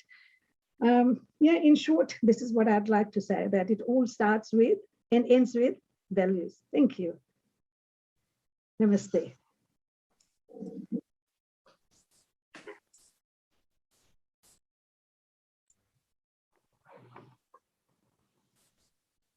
Yeah, thank you, Nirmala ji, for your presentation. Excellent presentation about valuing the past for the present and the future. I think it's a very relevant presentation And your, okay, I have to start my video. Okay, so so we will move on, but surely we will have lots of questions for you, Nirmala ji, and I'm sure you will be there. We have Dr. Asha Chand. She's from Western Sydney, Australia. Museum, the title is Museum as an Agency for Collective Memory in Chutney Generations. Okay, I can see you there. Asha, please, you can go ahead now. You have 20 minutes for your presentation. Thank you so much, Sunil. And thank you, Nirmala, as well as Nalini and Vijendra for your earlier presentations. I'd like to acknowledge the traditional owners of the land from where I work as well as live, and also acknowledge my traditional roots back to Fiji and salute my ancestors for bringing me to where I'm at right now. I would like to speak about the Chutney Generations exhibition, which was staged at a museum in Liverpool, which is today the place where the largest settlement of Fijian Indians live in terms of statistical data, or in terms of data that's available. I'll start by sharing my screen first, but just to add to what the previous speakers have spoken about, they've all talked about the importance of museums. And I didn't realize the value of museums, or how powerful or what powerful institutions they can be, until I was thrown at the deep end doing my own research and not being able to access any other means to progress my research, but to resort to a museum to bring the community together. So my presentation is a sort of continuation of Nirmala has talked about in relation to how important it is to involve the community in museums. I'll share my screen now. Thank you. I just wanted to look, I know that this might come across as, oh, I'm sort of pushing my own agenda here, but I really needed to start off by telling my own story as a migrant Fijian Indian. And coming to Australia, I learned so much about my past, some of the things that I really didn't value so much as a young woman, perhaps when I was growing up in Fiji. So I was born in Fiji, in Tavarau, which is a fishing village between Ba and Lautoka. So those of you who are familiar with the geography of the country. The fish from my village is the best in the world, I'd say. A plug for the roadside vendors here. And I started working as a journalist soon after I finished high school. And the paper I used to work for was the Fiji Sun. And of course, during the 1987 military coup, the newspaper was shut down at gunpoint. And again, back to what Nirmala was talking about, the fact that, a lot of people want to know about the continuation of their lives or their journeys after what happened during the military coup. So, of course, Indenture was one era in our lives. And then, of course, the military coups actually changed the dynamics of, how we've lived our lives or where we've ended up being. And then, of course, I also want to say that from my little village, I moved to Suva. When I was growing up in my village, I used to think that this was the world. I didn't know that another world existed outside of my village because we were so poor. And our staple food used to be rice and dal. And of course, my grandmother and my mother would make chutney to make or add spice or flavor to the bland food that we used to live on. And sugarcane farming was what my father did. And of course, I also grew up working on the farm. And to this day, I can say with a lot of pride that I know how to actually plant sugarcane, what to do. I participated in the harvesting season. I used to be the paniwala, which is, providing water to the cane cutters while the harvesting was happening. When I migrated to Australia, I sort of left Fiji under a condition of crisis because I had covered the Commonwealth Heads of Government meeting and a lot of political things happened as a result. But anyway, I ended up in Australia as a permanent migrant in 1998, soon after covering the Commonwealth Heads of Government meeting. And when I arrived here, I started asking so many questions about my life and of course about my past, as well as the past of my own parents and my own families, and of course the entire community. And this led to my PhD research. And again, when I started working on my research for 1 year, I was not able to do anything, and I really seriously mean anything. I had gone through the process of ethics application and all, and I developed a questionnaire. And when I left those questionnaires in spice shops in Sydney, they were all taken, but I did not get them back. And generally speaking, the community was really hesitant to speak to me about the topic of my research, which was migration, matchmaking, and the media.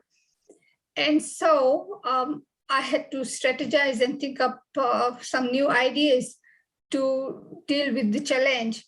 And so my challenge was to then approach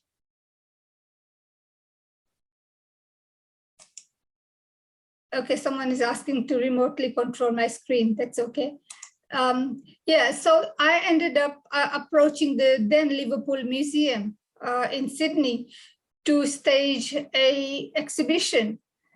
And I was hoping through that exhibition to be able to then gauge where the community was at. And of course, this was in the early 2000, like, 2007, 2006.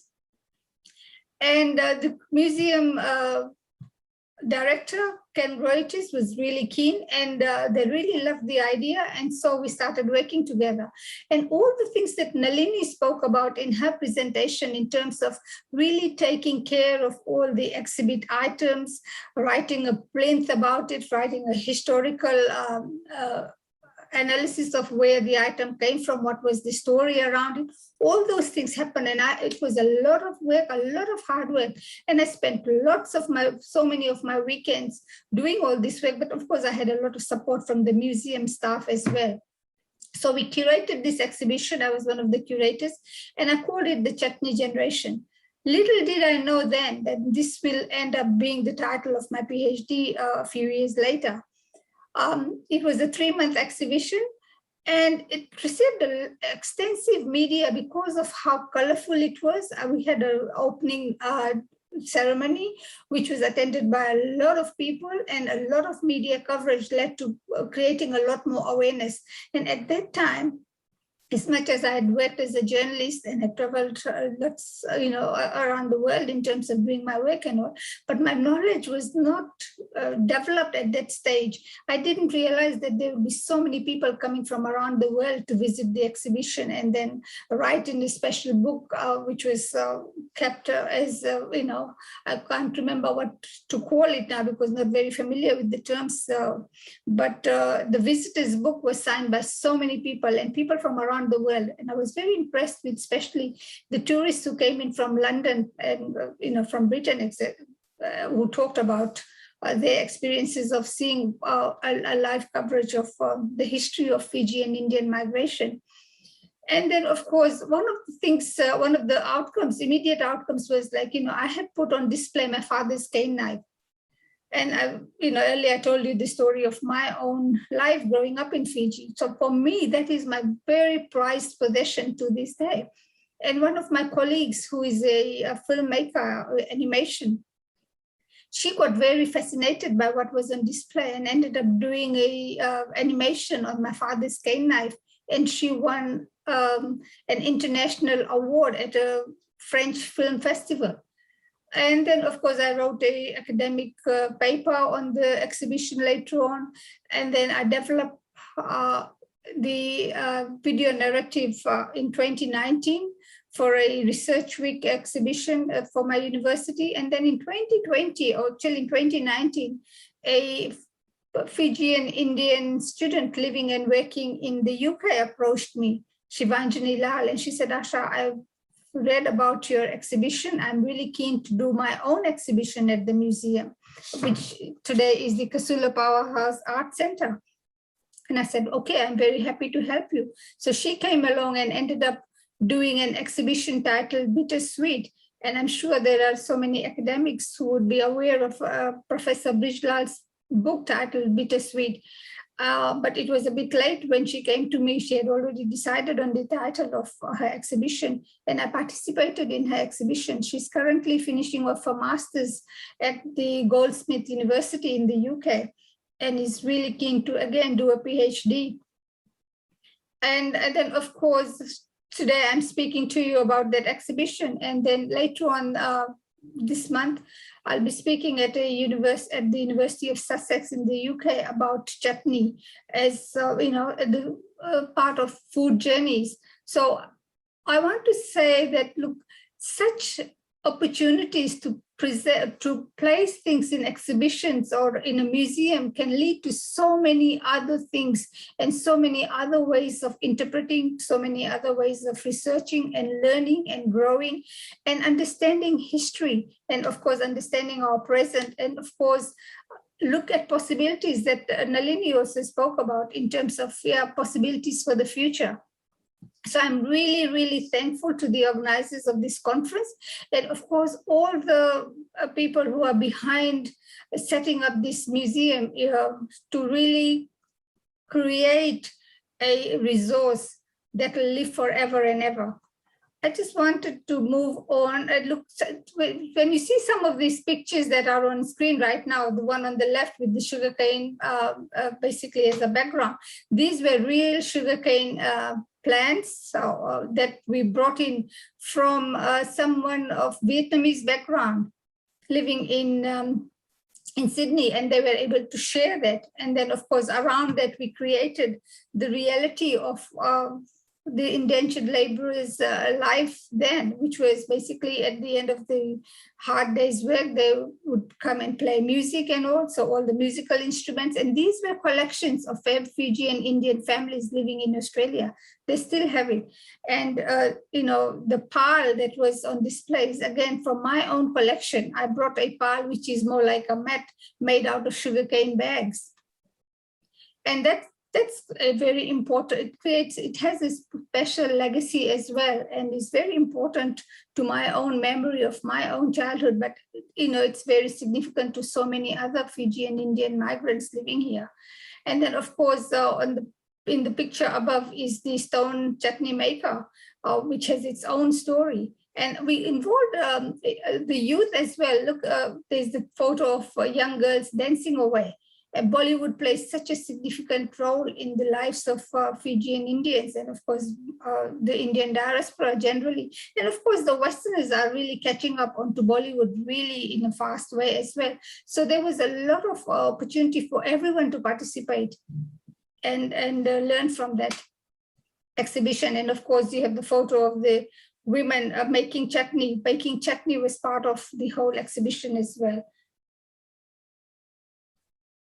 I would like to now just quickly show you this, take you back on the tour of what happened at the Chutney Generations exhibition.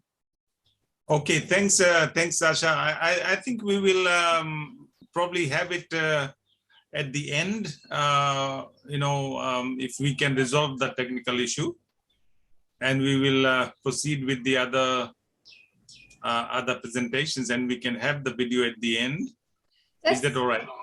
That's all right, because the video has been part of my presentation, which has been recorded. So that's okay. I don't know where the technical error came from. I apologize for that, but yeah, thank you.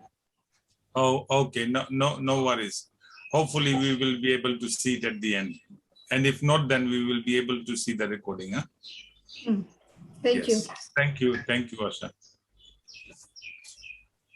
All right, we will move on. Thanks, Asha, for your excellent presentation. I'm sure there would be questions and there would be some interactions at the end when we get on to question and answer session.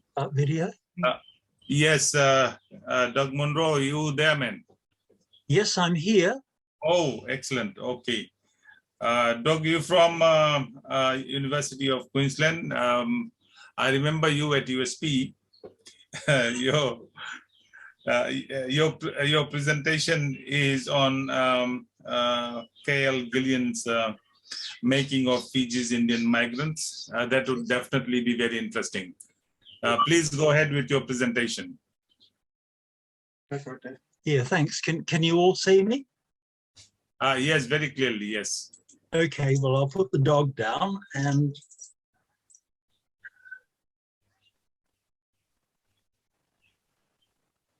okay, you can see me, everyone? Yes. Because I can't see myself.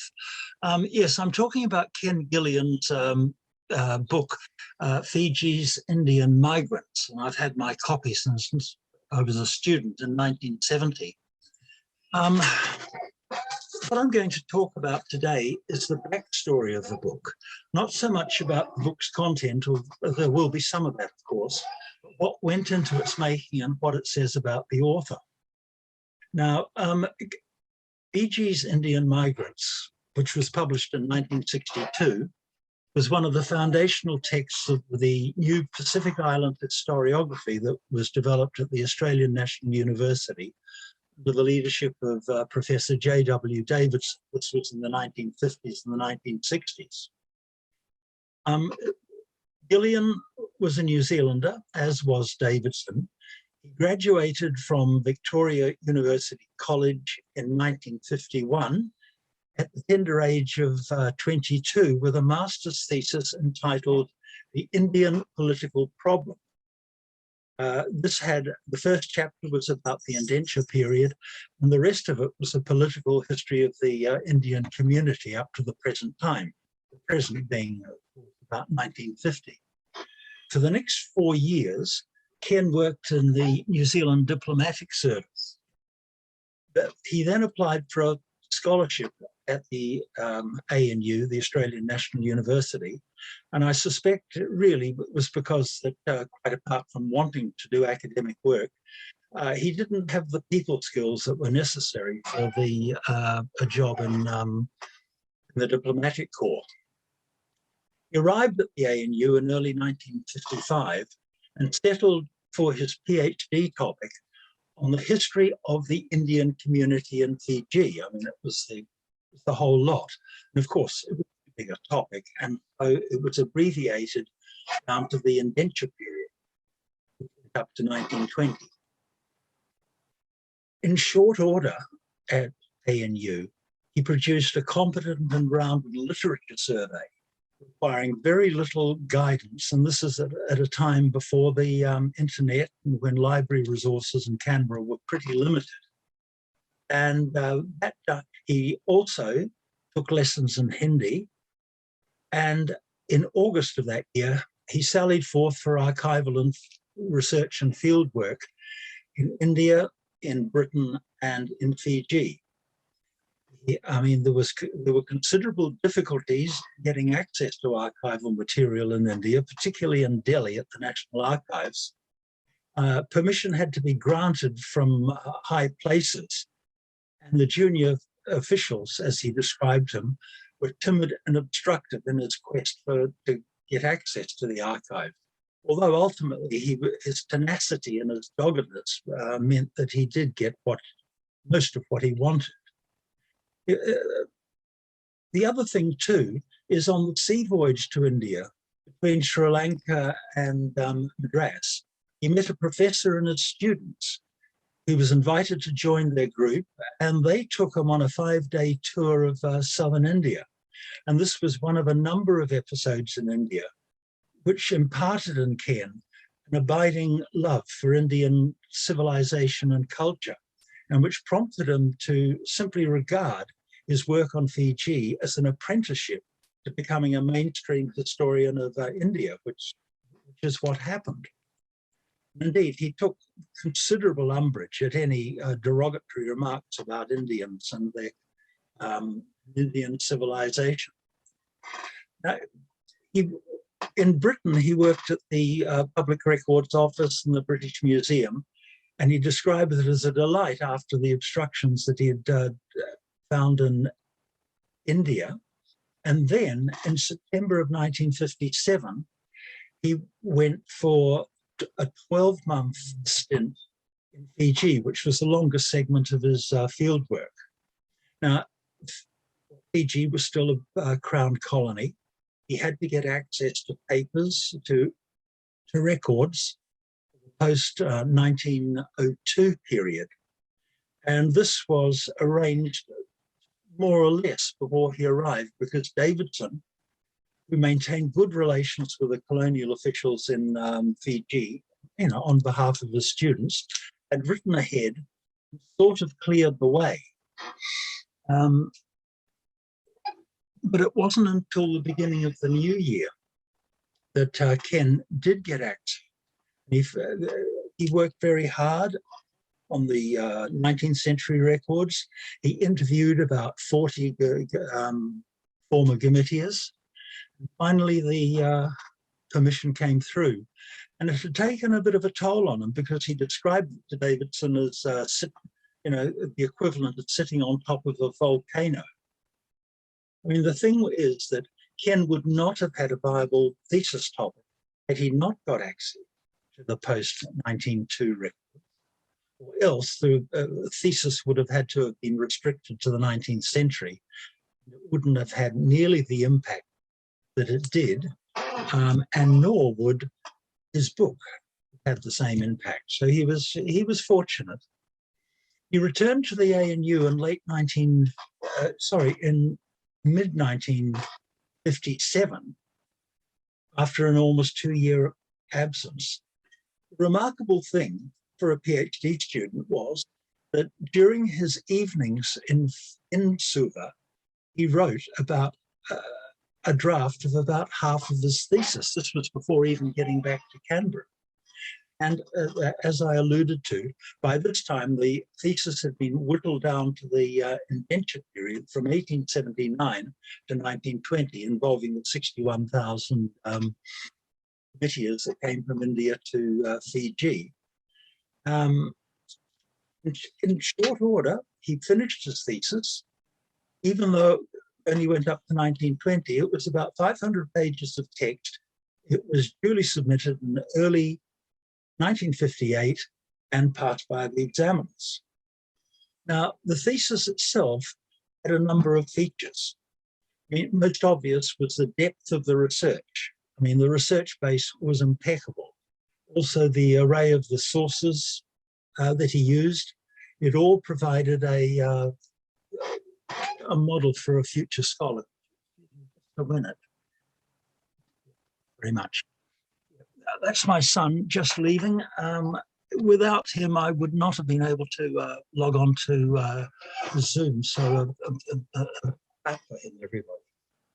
I mean, in addition to the extent of the archival research, also the degree of quantification, as there has to be in the study of emigration. But that was not so evident in the literature at the time. So Ken's numerous statistical appendices were quite a move forward in the context of the time. He went well beyond established practice. And thirdly, he also went beyond established practice, because rather than just confining himself to the political and the administrative aspects of indenture, he delved into the lives of the immigrants, and he made no bones that the indenture experience was dismal and degrading. He described it as impersonality and drudgery. That was one of his expressions. And as I said, in order to try to enter the world of the Gimitia to the extent that he could, he interviewed more than 40 individuals, far more than is evident in his footnotes. The other thing too was that Davidson often said in referees' reports on behalf of Ken that he learned Hindi. Well, he did, but only up to a point, because his Hindi was not sufficiently proficient in order to conduct interviews by himself. He had to get an interpreter. And I guess that had the advantage that Ken had more time to take notes as the translations were taking place. Lastly, he stressed that his was a narrative history. He described it as descriptive rather than analytical. And here I feel he was doing himself less than justice, because he explains how outcomes came about. Analysis, in other words, was embedded in his narrative. Now, Ken was anxious for his thesis to be published in short order, and some of the revisions were actually done for him, because as a condition of getting access to the restricted material in Fiji, he had to agree that the colonial officials would vet his thesis before it went into publication. And one of their objections was that Indian indenture could not be equated with the Atlantic slave trade, as Ken had said in his thesis. Anyway, he meekly obliged, and you won't find any of that in his book. Other revisions were easier said than done. For a start, he'd been appointed to a lectureship at the University of Western Australia and found himself teaching unfamiliar subjects. And 2 years later, in December of 1960, he was complaining that the rewriting of the thesis had come to a standstill. The same doggedness that was evident in his archival research came through again. And he was able to rewrite a draft of his thesis within 4 months. But the referees were not satisfied. One of the reports does survive. It's the only one I've been able to find at any rate. And it's evident that Ken had not converted his thesis sufficiently into a book. The manuscript was still too much a thesis, not enough monograph. In the thesis, Ken mentioned that because this is a pioneering work, comprehensiveness of treatment has been aimed at. And some details have been included as a deliberate concession for the record, since such a record does not exist elsewhere. Well, that referee's criticism, or one of them, was that Ken had not shed enough of the superfluous detail, and the manuscript had to undergo another rewrite. In the process, the 3 chapters on the administrative and political side of things were conflated into a single chapter, and the 2 chapters on the plantation experience were reduced to one. To cut a long story short, the book was eventually published in March of 1962, and it received quite a cordial reception. There's an interesting thing that it says a lot about Ken as a person, that I went through the staff files of all the members of the deceased members of the Department of History at the University of Adelaide, where Ken worked during the 1960s and early 1970s. And in Ken's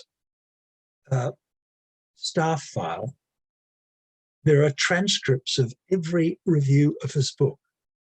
No other member of the department did such a thing, and I haven't seen it anywhere else for that matter.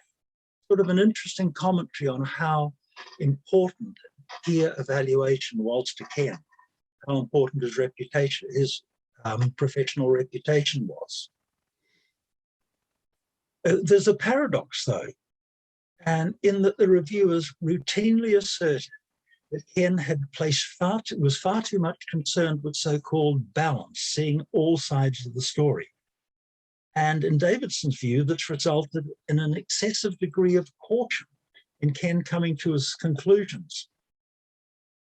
There was a certain austerity in Ken's work, as Davidson expressed it, certainly in the political and the administrative chapter, because Ken is at pains to weigh up all facets of a situation.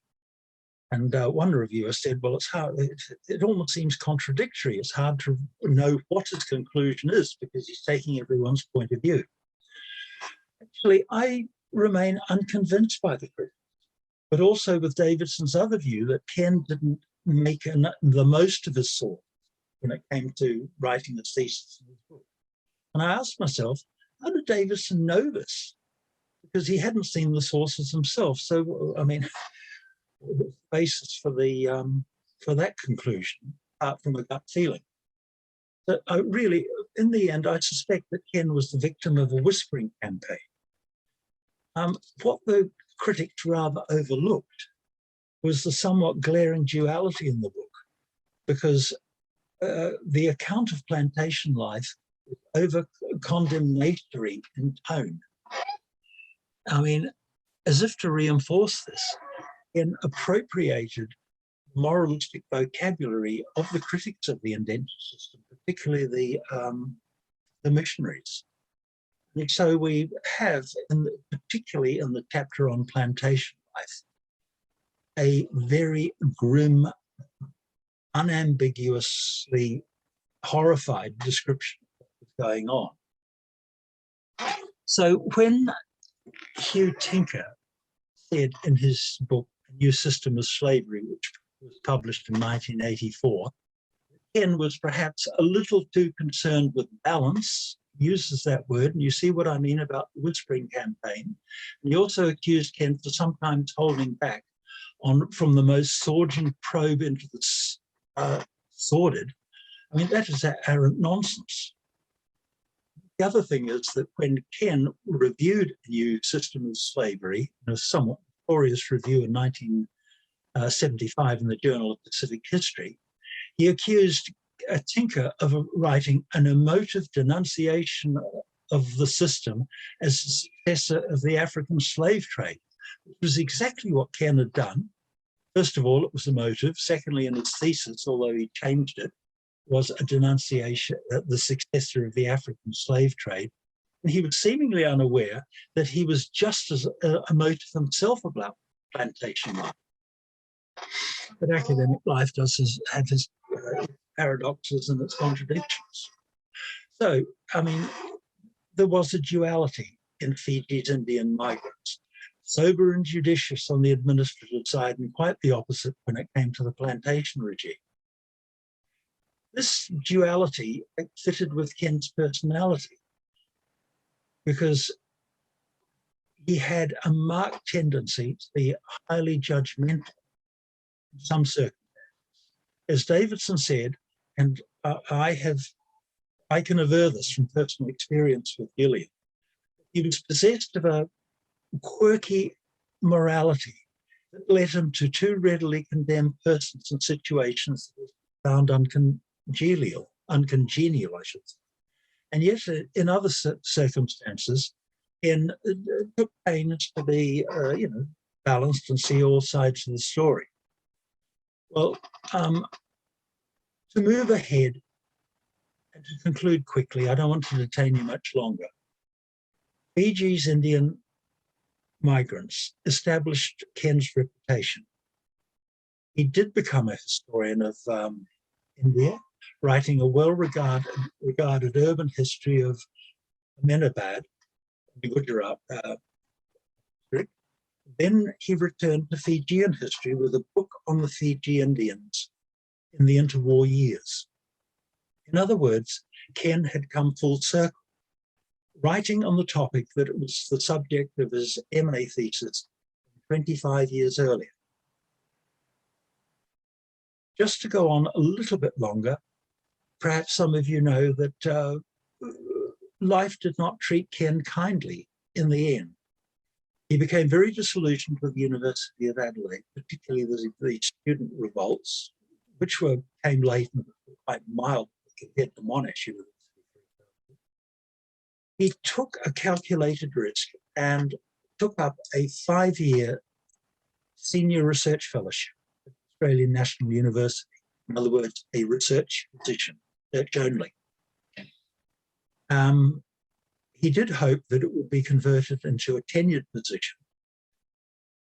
But in the about 1976, ANU hit a financial crisis. He did not get renewed. At the age of about 47, he ceased to be an academic altogether. the person that had written 3 books in 25 years. And he just simply dropped out of academic life, was not heard of in an academic sense thereafter, although he did supervise Bridgelal's thesis just before departing from Canberra and relocating to Sydney. And he died in 1993 when he was only in his early 60s. So I'll leave you on that dismal note. Thank you.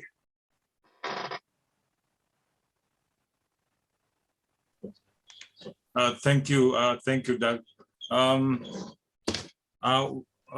for your excellent presentation. I'm sure there would be questions for you when we come to it. So please be there. We'll move on to next presentation. Baytoram. Baytoram, are you there? Ramharack? Sunil, I am here. Just that my my video. Okay, I think the host has just asked me to start the video, but since I'm here, I did make a video presentation. I mean, a taped video of the presentation, but I'm here. I didn't anticipate being here, but I can do the live presentation here if it's okay with you and the host. Sure, not a problem. Please. All right. So all right. So I'm going to try to share my screen. Just give me, I'm connected. So just let me get to my PowerPoint. All right, so namaskar, salam alaikum. In New York here, it's an evening, so I'd say good evening to all of you. I know we are operating from many different corners of the world today. So my presentation today is on a popular framework, a theoretical framework called Coolitude, which I know most of you are familiar with. My interest in this developed out of a study that I'm working on. Her name is Alice Bhagwande Singh, who was actually the wife of this gentleman here, Jang Bahadur Singh, who was a ship doctor on the immigrant ship, taking the Girmitias back and forth from India to many different parts of the different corners that the British control in terms of their colonial holdings. So very briefly, I'm looking at the life of Alice Bhagwande Singh, and I'm trying to find a sort of a framework, to place her life experience in context. And of course, Coolitude is the framework that has been used by many of the, especially in the last 30 years, by many of the scholars who are looking at the Girmitia experience. Alice Singh, very briefly, was the wife of Jang Bahadur Singh. Jang Bahadur Singh was a ship doctor who traveled with the Girmitias. He was born in 1856. He traveled with the Girmitias from and back to India as a ship surgeon. But Alice Singh is the focus of my paper. So basically what I try to do here to give us some kind of theoretical context in this paper is I try to look at Coolitude as a sort of a epistemological approach or as an acceptable approach. And secondly, in this paper, I'm looking at its usefulness in examining, the Girmitia experience in the Caribbean region. I know this is a little different from, what we've been hearing, since the opening of the conference, and it kind of shifts the focus away from the Pacific to the Caribbean. But I do think that there are some commonalities that we need to kind of focus on, and hopefully I can try to get to some of them here today. I'm going to start by looking at, what Coolitude actually takes us back to, which is the lost voice of the Girmitia. And I'm sharing 3, voices from the Girmitia voices who spoke about the Girmitia in terms of the narrative that they've established. And the first one has to do with Edward Jenkins, who was a European, basically arguing that, Indians have no voice. He was a sort of a liberal, a European, but in his work, the Coolie, His Rights and Wrongs, he never really condemned the colonial hegemonic indenture system. As we move forward, we have Rajkumari Singh, who in a sense is reaffirming that voice. I am a Coolie, and we have a rich history in Guyana and different parts of the Caribbean or in different parts of the world. And of course, Raihan Shaw, which some of you may be familiar with, is a novelist who, in a sense, is taking that voice to the next level and expressing herself, not simply as a person, whose ancestry dates back to India, but she's reaffirming that Indianness in the society that she's living in today. So you have, different generations of people writing about this. But to give you a sense of, where we are in the Caribbean, again, very, very briefly, for those of you familiar with the Caribbean, Indians form the larger population of the communities in Guyana, Trinidad, and Suriname. There was obviously a large segment of a set of Indians who went to places like Jamaica, Guadeloupe, and so on. To kind of put this in perspective, there's about 70% of the Girmitias in Mauritius. But definitely in the three countries that I have on top, Guyana, Trinidad, and Suriname, is where you see the whole notion of this question about the lost history, who is an Indian, who is a Girmitia, and how do they define themselves is being played out, especially in these societies. And there have been constant discussion about this. In fact, during this week, there's a whole debate that's going on in Guyana about whether a certain part of Guyana should be named after Mahatma Gandhi. And of course, there's resistance from the other community, primarily Africans who live, especially in these three communities. Suriname actually has, folks who came from Indonesia. So you have a sort of three major communities residing in this country. So that's generally the background when we talk about the Caribbean. Of course, the other places are there just for comparative purpose. To come back to the question of coolitude, the whole idea is to kind of document, what has been known as the silence of the historical past of the Indians. Michel Rolfe Trullo, initially from Haiti, described how, historically, those who control the production of knowledge, control the narrative of the people, especially the people that they control. Gayatri Spivak refers to them as these subalterns. But the gist of the coolitude framework was established in the written works, especially by Khalil Touraboli, who lives in France. And there's an important book, in a sense, that supports, that framework by Belgian author Veronique Bragard. And essentially what they have done is to try to create this sort of framework to examine what is now termed as the inclusive indenture system. In other words, it's not just necessarily focusing on the Indian experience, but it's focusing on the indenture experience of the Chinese, Africans, the Europeans, and so on. So it has a broader focus. And of course, traditionally, this work has been established in a sort of a poetic form, going back to Touraboli's initiation of the concept. And this would be an example of, something he has written in terms of trying to explain, what he means by using the concept of coolie. So essentially what we're seeing here is that coolitude centered around the coolie indenture experience. So think of this as sort of the middle passage that is related to African slaves, right? The Kalapani crossing was a crucial turning point for the history of the Girmitias. And essentially what the literature has done, it has attempted to humanize the coolie as a positive affirmation. So we've seen a number of narratives that have come out under this sort of a framework, some vaguely making reference to it, but some do acknowledge this whole notion of humanizing the coolie concept in their work in films and songs, visual arts, and so on. One of the things we see a lot of today is the ancestral root search. In other words, going back to ancestral India and looking at that history before people boarded the ship. So I'll come back to that in a couple of minutes.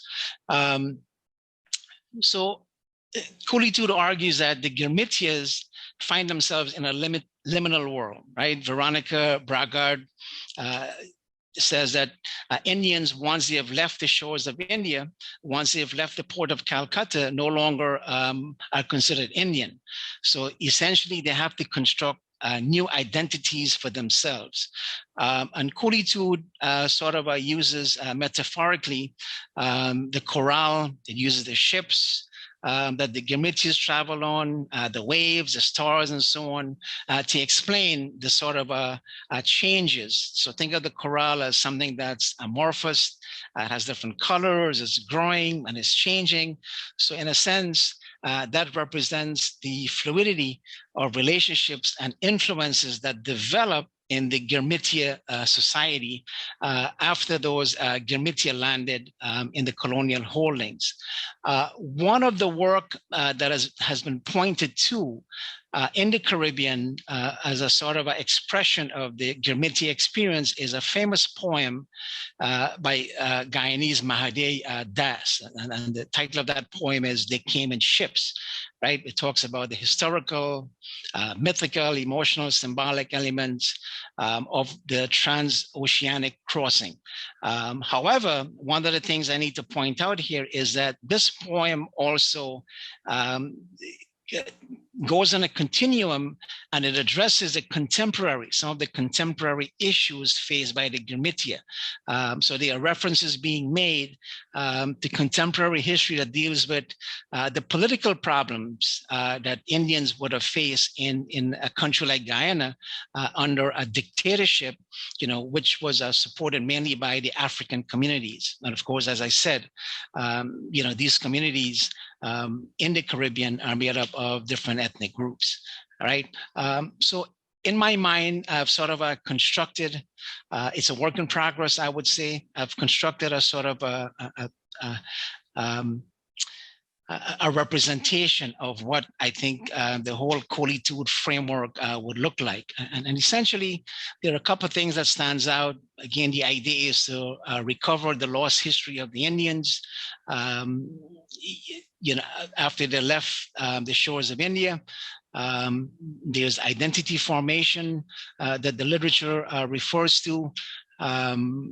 There's consideration of things like assimilation, creolization, and so on. I know chutney was mentioned earlier. Chutney, in a sense, I know it's connected to Salman Rushdie, but it also is a big thing when we talk about chutneyfication in the Caribbean, especially in Trinidad. So attitudes are forming, identity is being shaped, and this is what the Coolitude literature focuses on. So the goal, obviously, to come back to Trulot's, conception of unsilencing the history of the Girmitias is to, in a sense, populate the archive, retrieve the facts, and assembling those facts and putting it together, in a sense, not necessarily to re-imaging, but reimagining the Coolie and his experience. I've got some broken lines here, leading from ancestral India to Coolitude, and from modern India to Coolitude, because again, the literature, in a sense, minimizes these two strands in the framework of analysis. So that's my sort of a schematic representation of what it looks like. When it comes to identity, the literature focuses on creolization. Now, creolization has a lot of different connotation, but the main one that is attributed to the Caribbean has to do with the fact that creolization implies borrowing cultural values from the African community, from the Europeans, and adopting those as part of Indian identity, right? However, people like Miriam Pirabai have argued that colonization, assimilation, and creolization have not necessarily decreased the Indian identity. And I'll come back to this concept later. But for now, we should also know that the Indian identity is expressed in their cultural traits, their celebrations, their festivals, their food, the spices that they eat. And those are things that you can trace back to India. And that remains, with the Indians. So aside from, all of those things that I mentioned, obviously, religion is an important concept. When the Hindus came, they brought ideas from the religious texts. The Muslims brought ideas from the Quran. So even though Coolitude argues that the history or the new identity formation starts from the from the boarding of the ships, there are some conceptual problems with that, which I'll come back to. All right, so kind of moving along here, India then is seen as a as a reference, something in the past. It happened in the past. The Indians were there. India was represented by many different culture, multiple Indias. So again, that's the premise that the Coolitude literature reflects. So reconstruction of the Indian identity and imagination is now taking place in a more multicultural social ecosystem in these Caribbean societies or other societies where Indians have actually gone to. Again, the literature argues that the oceanic crossing eliminates caste hierarchy. Now, of course, there's a lot of evidence to suggest this. A lot of writers have focused on this. People like Brijlal from your area, people like Clemcy Charan, Basdev Mangru, and so on. Professor Lomar Shrup-Narayan, who was here with us, have focused on this. But I do believe that much of the Girmitya, that brotherhood, jihadi feeling, jihadi bhai, jihadi bahin camaraderie developed in the plantations, because this is where much of their time was spent. When you look at some of the societies in the Caribbean, you've seen a lot of cooperative behavior. There have been a number of protests where they got together. And of course, that also helped to cement that identity of who those Girmityas were. So in a sense, the literature reduces India to this mythical land of the ancestors, a sort of identity which is wrapped in the otherness. And again, the tradition here is that India and the identity that the Girmityas came with is minimized. So there are some important critique to this framework. And I think the most damning one is its derivative, which the narrative admits. It comes from the concept of the coolie, obviously, which is a pejorative term. If you can compare this to the N-word, let's say in North America, African Americans have gone through a process, right, where that concept has been shed, and there's obviously a new conception of what African Americans represent. So we don't have that in the literature on Coolitude. As I said, the word is being humanized and is being used. Obviously, Coolitude comes from the neologism coolie. It does assign Indians to a prominent temporal state of being, rather than focusing on the evolution of the community, especially as they evolve from the time they landed in the Caribbean from 1838 to the current time, because I think identity formation continues and is transformational.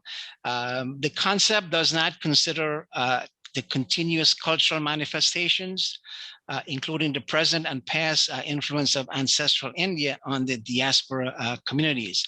I'll give you one example. I think there is a transformation going on, especially in Girmitya societies. And again, folks in Fiji and the Pacific would be familiar with this, especially with the work of Brijlal, where there's a concerted attempt now by folks who may be part of organizations to trace their ancestral root.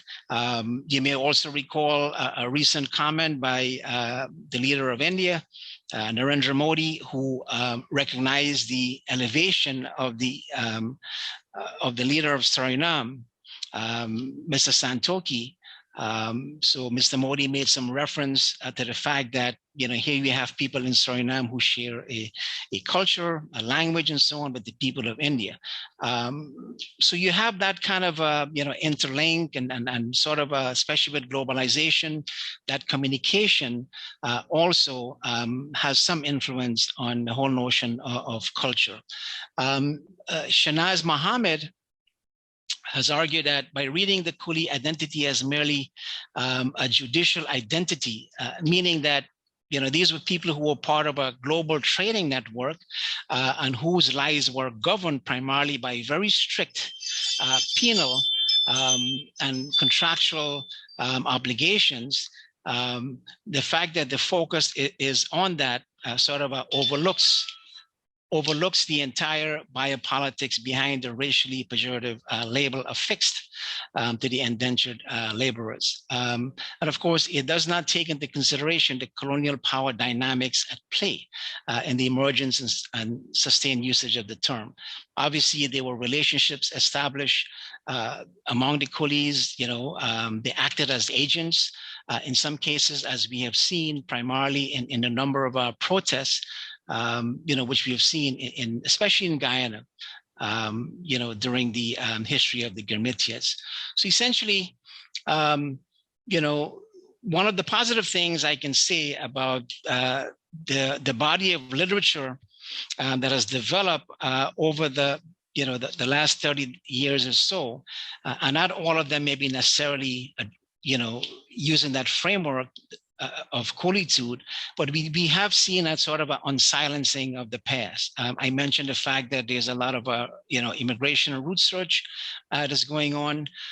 It does add to the historiography of Indians in the Caribbean. So there's a growing body of literature that's there.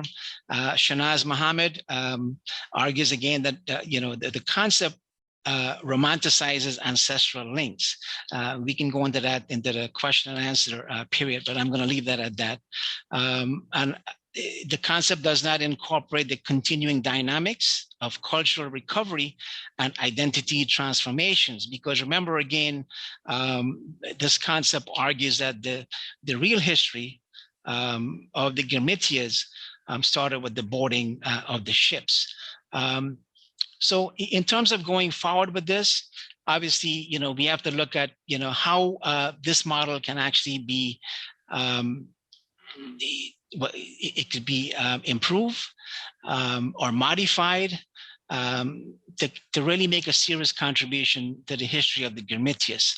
I would argue that there is a need for a scholarly, scientific, interdisciplinary approach. So in order for us to have a real understanding of how the Girmitia experience in Fiji, for instance, would be similar or different to the experience of the Girmitias in the Caribbean, in places like Mauritius, South Africa, and so on. I would point to one study, and again, this is a book which I know would be familiar to a lot of people, Gayatri Bahadur's The Coolie Woman, where she describes how she actually used whatever documents she had and try to retrace the history and document the history, of her family member, her great-grandmother. Alyssa Trotz has actually referred to her methodology as a rigorous and imaginative methodological approach that reveals the challenges, the epistemic violence of the official archive. And essentially, what she has done also is to visit the archives. She's in England, India, and Guyana, and where information was missing, she adopted the Socratic method, and giving her training in investigative journalism, she asked questions. And she was able to put herself, as she described, into the character or the characters who were involved, with this Girmitia's experience, and try to reconstruct that whole memory.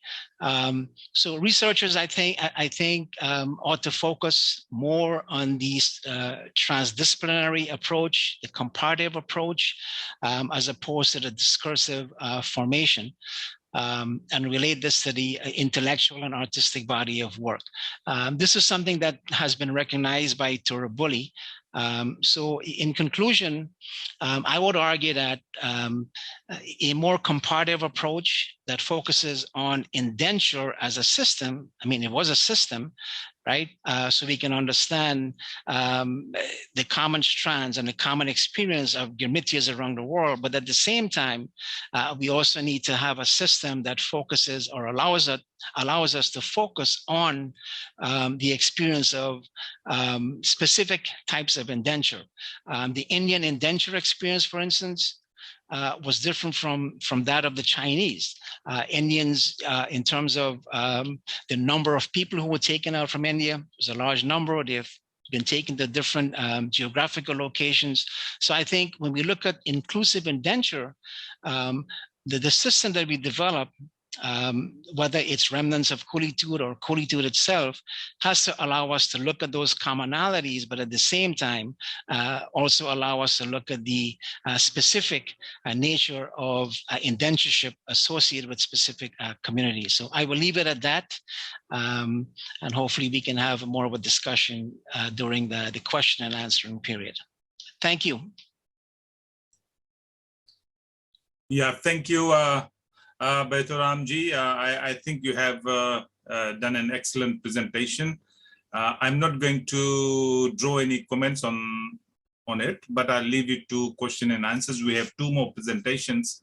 I'm sure there would be questions that you would be able to answer. I'll move on to Makareta. Makareta from University of Fiji. Are you there, Makareta? Are you there? Hello? Yes, sir. Oh, okay, good.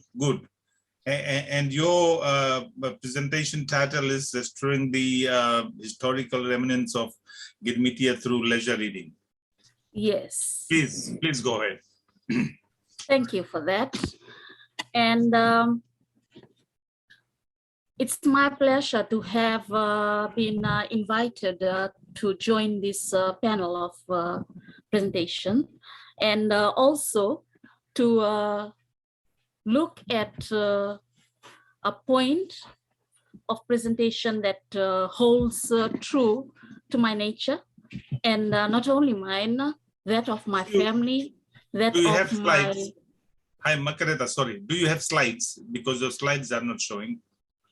Sorry, so I will not refer to my slides, for No, they that's have fine. been... Oh, thank you. That's fine, go ahead. The slides had been used during my recording.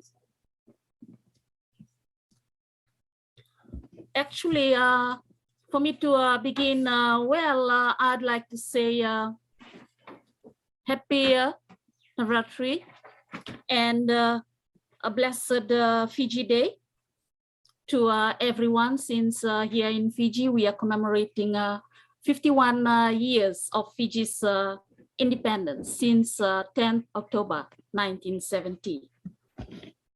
My status is that I am a student at the University of Fiji trying to complete my master's thesis, and a chapter in my paper is titled Restoring the Remnants of Girmitia, Blackbirding, and Chinese Traders' History through Leisure Reading. To me, I have noted through my research, which has taken me 2 years so far, that it is not about Girmitia, blackbirding, and Chinese trade, or any other trade for that matter, that is part of Fiji's historical record, is not only about decolonizing the mind. It is mostly, or should I say most importantly, the curating of the mind, to have our mindset and that of our children to be a storage of memory, of the beautiful memories that make up Fiji's past and shape Fiji's present and that of the future. I am happy to present what I have in store when it comes to curating the mind. Here I have with me a beautiful colored fan that was brought by one of my family members from the Solomon Islands when they went for their visit of tracing history and also retracing historical footholds in Malaita, Solomon Islands, as descendants of the blackbirding trader. And also, together with that, I have noted the color that to me is an interpretive notion of the multifaceted presentation of ethnic grouping, not only in our own families, for when I'm saying in our own families, for us as dear presenters, we will also look at those families that we are studying, that we are now presenting for, and we are presenting to as part of these presentations. And the beauty about it is that in this presentation, I wish to point out that there is beauty, there is passion, there is not only pride, but also possibilities for our young minds to note through reading, through leisure reading, and not with the influence of technology or technological innovations of today, that they will always rely on their past, our past, so that we can have a commonality of tracing good memories, the beautiful memories, even though there may be some etchings of painful livelihood or of painful memories that had been experienced by those of our ancestors. However, it is always the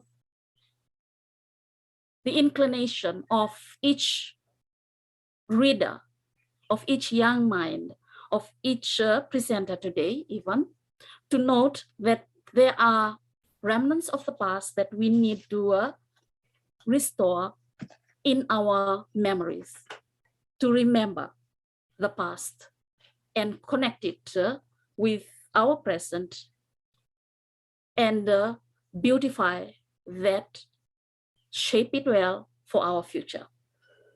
Also, here with me is a shell necklace and a basket, neatly woven basket that I now store as a beautiful remnant of the blackbirding period.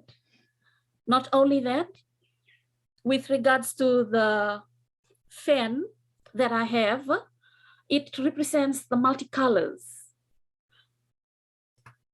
The colors to me represent the nature of not only the past, also the present. For I, for one, am going to signify, or I stand for those Itauke women, or for those who have now been jointly attached through the restoration of Girmitia, blackbirding, Chinese trade, or any other sort of trade for that matter from our historical past. I am going to say that through my writing, in my research paper. And I have beautifully woven my phrases to say that it's not only through my writing, it's going to be with pride that I will collect stores of memories through artifacts, so that I can pass on to my children, and for my children to pass on to the next upcoming generation, that this is our life. It is not about the past. It is not so much for them to concentrate on the pain of blackbirding or of girmitia, or it is not for them to concentrate on their Chinese descendancy. For if I am to talk about these three terms, I will beautifully say that I am here in this locality of Kavanangasau, where I am surrounded. My quarters, my home is surrounded by the sugarcane field. And perched up on the hill of our locality is a beautifully striking ensemble of a temple, a Hindu temple. And just in the evening, I was listening to the rhythmic beat of the dolak and the ceremonious inkling of music coming from one of the neighboring settlements here in Nandrala, where the musicians, the Hindu congregation are preparing their tunes. They are attuning themselves to today's observation of Navratri. And it goes in line. I've been to the place on Thursday, and I've seen that they have prepared the temple, adorned with yellow, with orange. And I've seen the Fijian flag being hoisted right in front of the temple, midway to the school, Nandrala Sanatan Primary School. And it gives me that yearning of connection. It is not only one that is to draw us apart. Those images, the imagery that I have before me, gives me a it is more like a self-awakening. It awakens my yearning for the restoration of the remnants. It is not for me to say that when I am referring to the term remnants, meaning it has been fragmented to fall apart completely. No, it was never meant to be. When we trace the past, using our children as vessels of the trace, we are not only looking at the past in a break from the present, we are having the weave. We are weaving the past through reading, and that is my aim, my method of drawing strength from the past. It's not only that I wish to say that it is about decolonizing the mind.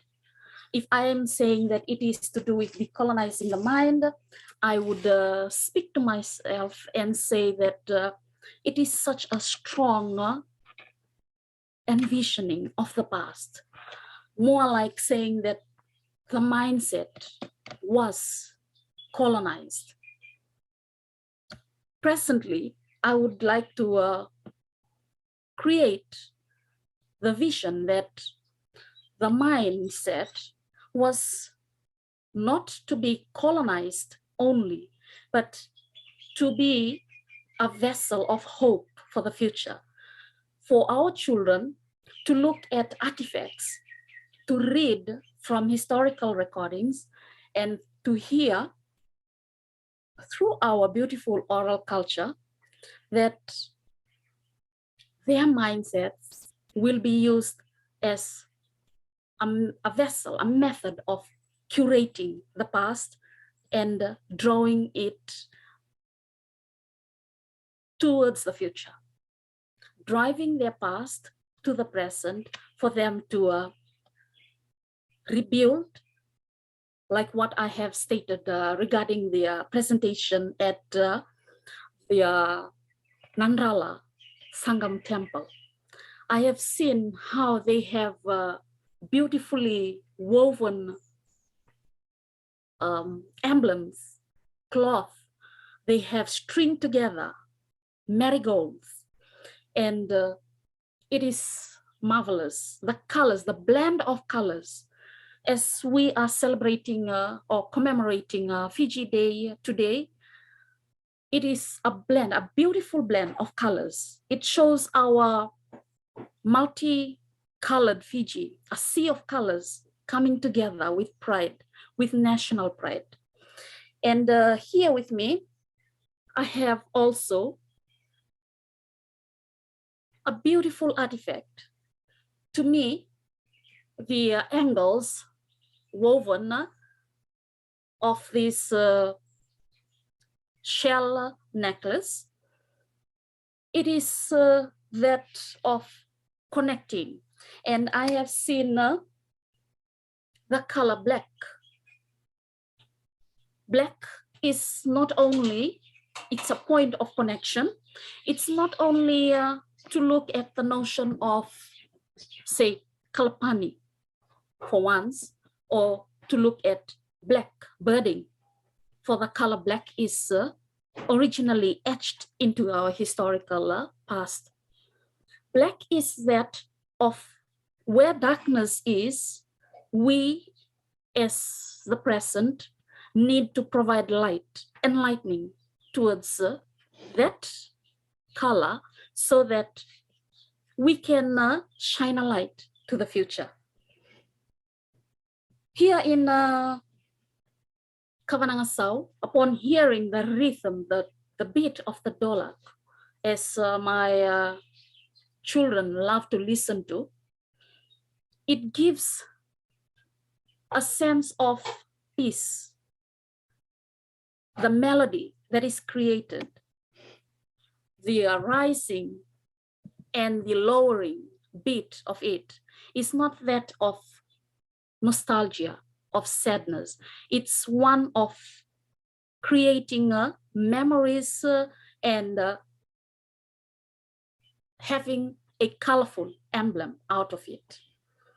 So through my research and through my findings, when I go around visiting the settlements and even interviewing or having a talanoa with those parents and guardians who are sugarcane farmers, I've noted from there that leisure reading provides intervention for remembering one's lost history.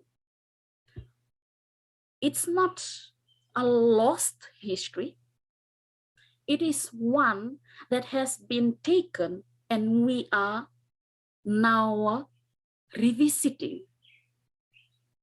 It has been taken in the past, presently, and from the past, colonial, post-colonial, we are connecting. So it depends on each one of us. It depends on how we have that etching through writing and how we share or shed light through oral culture, oral history, by maintaining our artifacts and also by telling our young readers or revisiting our past by developing connections with our young generation.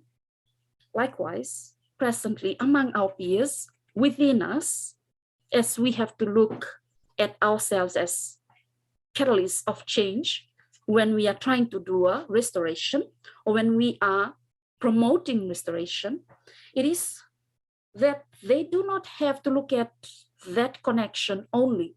They need to rely on internet connectivity to take a futuristic stance of the past, to develop technically or whichever mechanism they will use for developing their future, so that they will tell themselves or they will remind themselves of the past with passion, not with pain, as we are trying to promote today. It's not for us to look at the past and dig up the dry bones of our painful past. It is for us to look at the past and relive fond memories of how the struggles of our generations, of our past generations, of our forefathers, to point us the direction of beautification of the mind, the body, and the soul.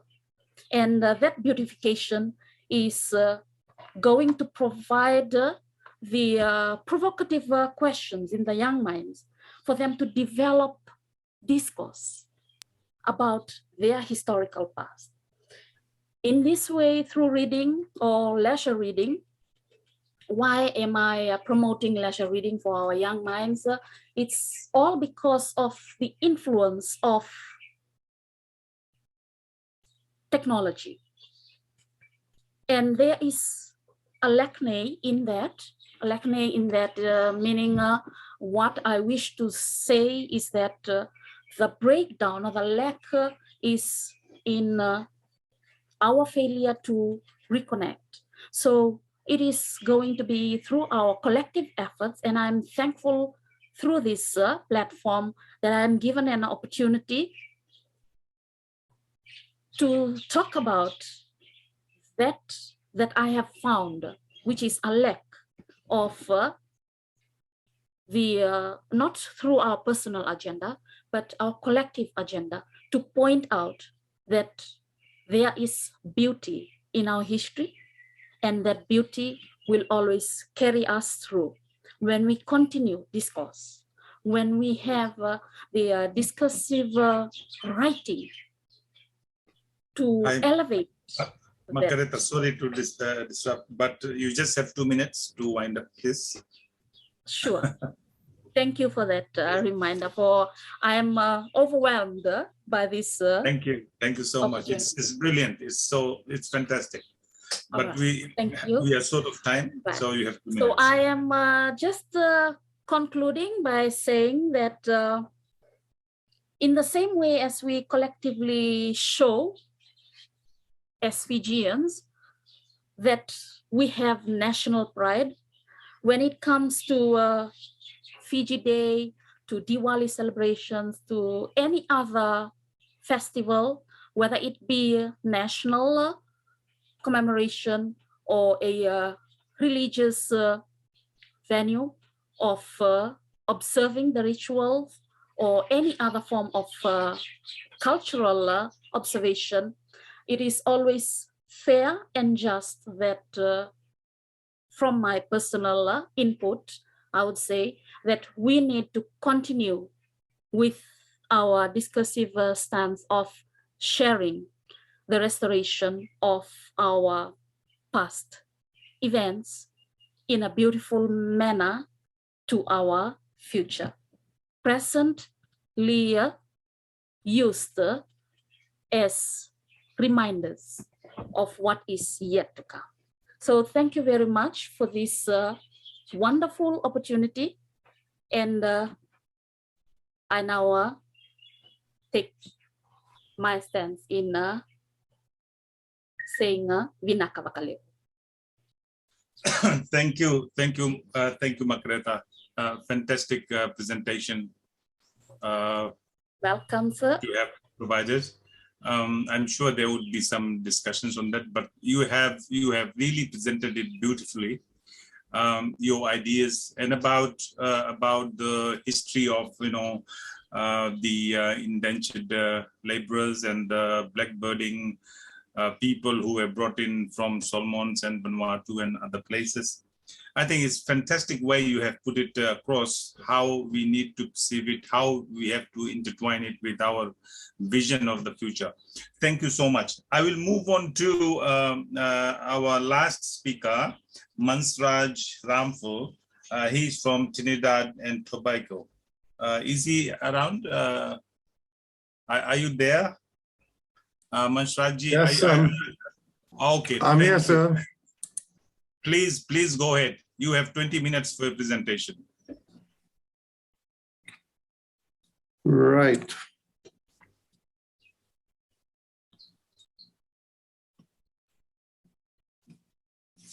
A very good evening to you all. It is now 7:45 in Trinidad and Tobago, 7:45 at night. My talk today, before I start my talk, I have my souvenir for the Fiji museums. So here's my Fiji souvenir. Thank Fiji. you. And there it is. One of my souvenirs from the 2019 conference in beautiful Fiji. My talk this evening is titled Despotism Tempered by Sugar, the first-hand account of Joseph Beaumont, Chief Justice of British Guyana, on the oppression and hardships suffered by Indian indentured laborers. Despotism tempered by sugar. In 1871, Joseph Beaumont published A New Slavery. This was 103 years before Hugh Tinker. A New Slavery, on the immigrant experience in British Guyana. He had held the office of Chief Justice of British Guyana from 1863 to 1868. He therefore had extensive opportunities of becoming acquainted with the position and the condition of not only the Indians, but also the Chinese migrants. And Beaumont wrote that the political system of Demerara, the early name for Guyana, was divined and defined by Anthony Trollope as despotism tempered by sugar.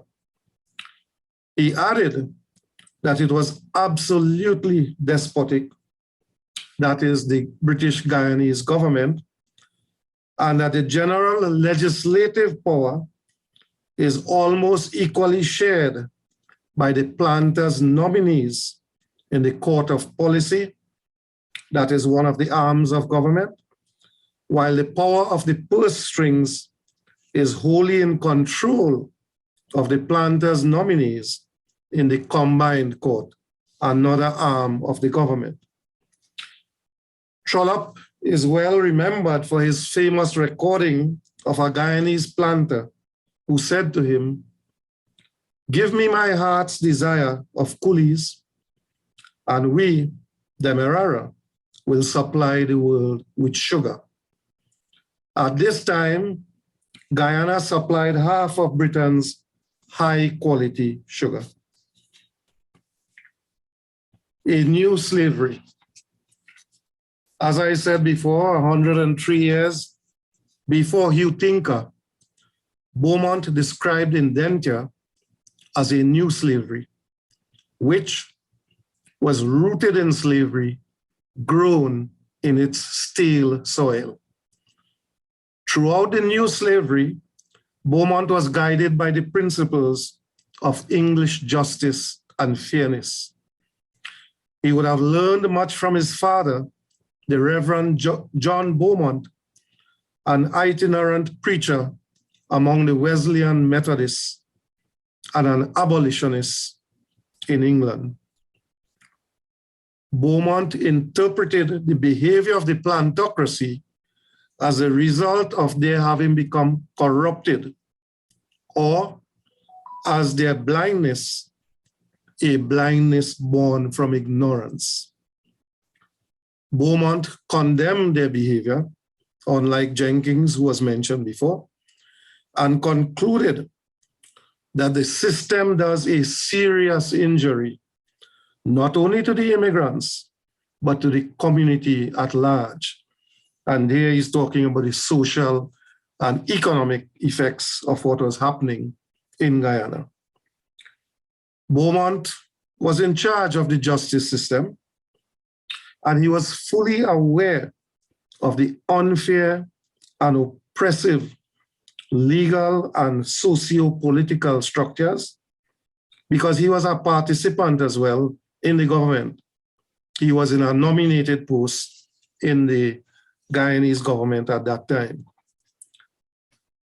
And he was fully aware of the political and social condition in British Guyana, which he described as its most remarkable feature.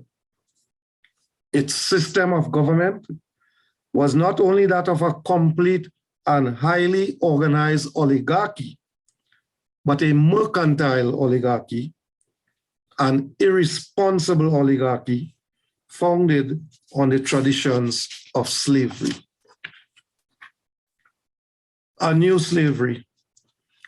Devu, a former stipendiary magistrate, had also reported on the very widespread discontent and dissatisfaction existing throughout the immigrant population, both Indians and Chinese.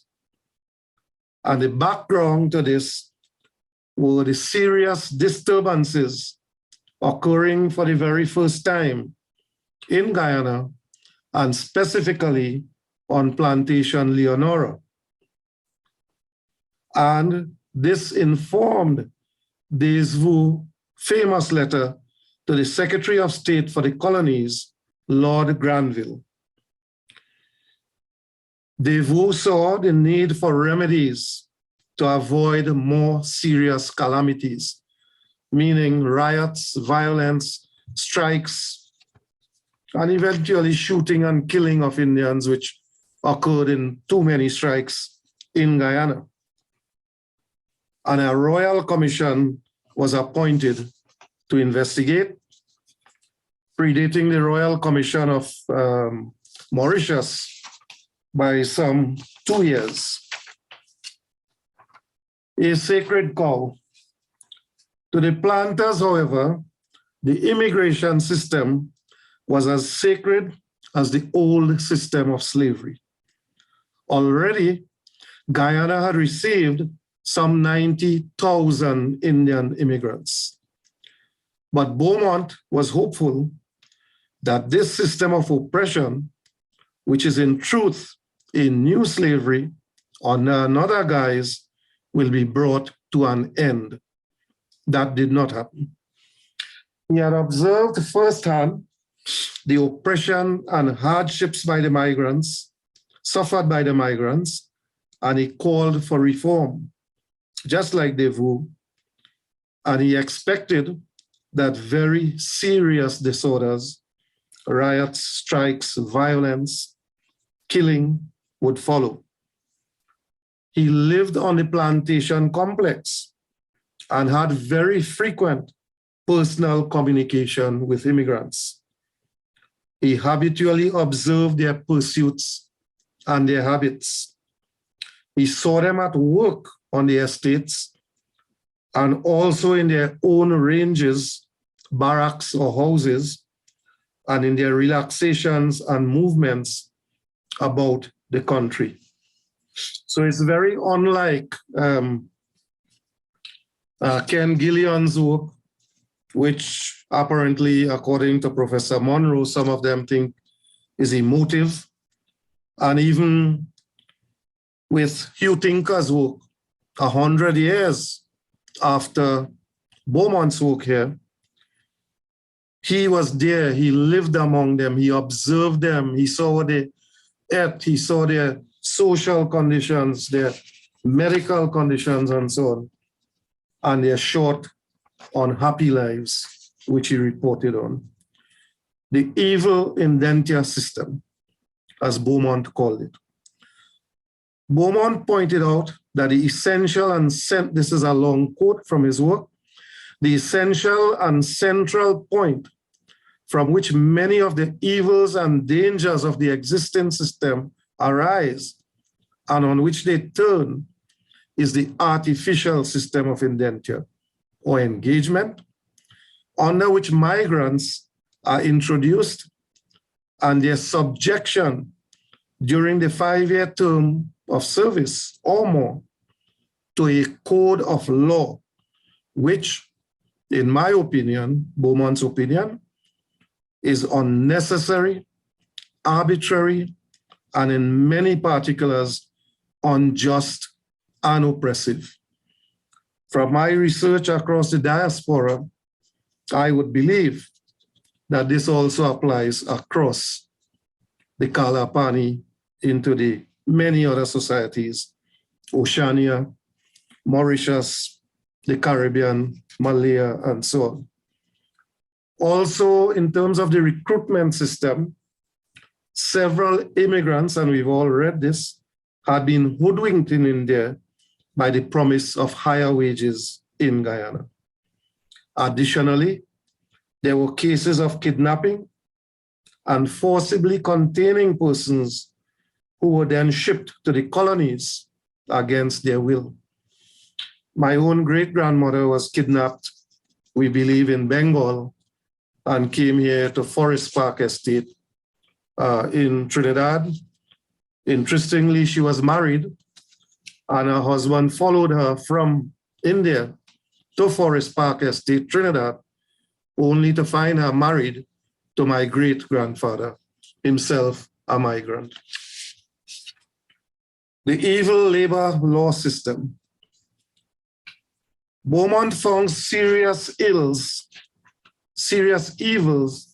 inherent in the system of labor law, which was exceedingly stringent and galling and liable to great abuse in his administration. He knew because he was in charge of the administration of the legal system. Among the gravest injustices was the draconian labor laws. Misdemeanors, minor offenses, things like absent without permission, talking back to the supervisor, and even made up issues, subjected the immigrant to penal and criminal proceedings. These penal provisions fell upon the immigrants with terrible and crushing severity. The partial and oppressive administration of justice adverted to the extraordinary number of prosecutions under them. Heavy penalties and harsh and cruel sentences. Every neglect or breach of duty by the immigrant was made subject to heavy penalties under various sections of Part 12 of the Immigration Ordinance, and the fines varying from $24 to $48 and possible imprisonment. And these laws, actually immigration laws, regulated migration across the Indian diaspora during indenture. And Beaumont adds, magistrates habitually impose severe and often harsh and even cruel sentences. Where they cannot or do not imprison directly, they impose fines which are commonly beyond the means of the convicted persons. These fines normally range from $2, and this was 2 average weeks' earnings of the indentured laborer if he wasn't sick in hospital, when he got no money and no food. And these range from $2 to to $5 and $10. And during the 5-year period ending June 1870, 32,876 charges were brought against the immigrants. Understand how oppressive the system was. Jail for labor offenses. Happily, that is a thing of the past, and we've moved beyond that. Beaumont was repeatedly distressed to see the jails in Georgetown, the capital, and New Amsterdam, the next large city, so crowded with immigrants who constituted the vast majority of prisoners. And as I said, for absenteeism, talking back to the supervisor, and trumped up charges. Of these, by far the greater number were sentenced to breaches of the labor laws. 4,936 commitment within 1 year to jail. So the indentured immigrant spent much of his time in jail, and then his wife and family out in the barracks, out there under other penal, under other difficult laws, which allow them to be subject to many, many bad things. 3,148 of the 4,900 were persons of Indian or Chinese descent, and 2,111 were committed for offenses against the labor laws. Again, I mentioned the extraordinary number of deaths, right? Life and death go together, but the huge number of deaths in the Caribbean needs to be properly researched, because it is a very, very evil system. And there was always large numbers of Indians brought in to replace the dead, the dying, the sick, the amputated. Beaumont observed the extraordinary number of deaths among the immigrants on plantations and the shocking spectacles he saw in the jail hospital. He added, and this is another long quote that is very interesting, the waste of life amongst them, this is the indentured Indians and Chinese, is so excessive as of itself, and apart from its aggravating causes, to constitute a most flagrant disgrace to the system of immigration. And in fact, to involve the reproduction of one of the most shocking features of West Indian slavery, the certain dying out of a race of people placed in a false and subject industrial and social condition. Joseph Beaumont, Chief Magistrate of Guyana. During 1864 to 1868, the deaths among the Indian immigrants range from 1,200 to 1,300 per annum. Very, very high rates compared to other countries. And it was impossible to ascertain the deaths which had taken place in the estates hospitals. The unnecessarily high death rates. Beaumont added that the mortality statistics were inaccurate, uncertain, confused, or partial. Just like the labor statistics itself, in terms of how many people, how many migrants were in the country at different times. He mentioned the extraordinary number who sicken and die from such causes, illnesses as anemia, widespread among the Indians, dropsy, ulcers on the legs, and Cummins in a later report mentioned that he had never seen so many men with amputated legs as he had seen in Guyana. The neglect of the Indians, the exposure, and the starvation from which they suffer This is Chief Justice Beaumont speaking. Additionally, there were numerous cases of remittent and intermittent fever, which killed many Indians within the first 2 years, which was called the seasoning period, and diseases of the respiratory organs. His observation over the years in the Guyana colony only tended to confirm the painful impression as to the too common neglect, disregard, sacrifice of the health and the lives of the Indian immigrants. Other troubling features, and I'll start summarizing, these included the extreme poverty of the people and their too frequent debility and sickness.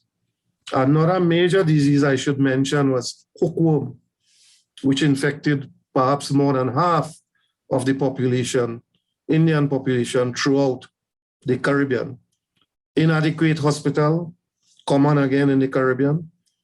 And then too, he mentioned the general ignorance of the migrants, but no one set out to educate them, to tell them what's their condition.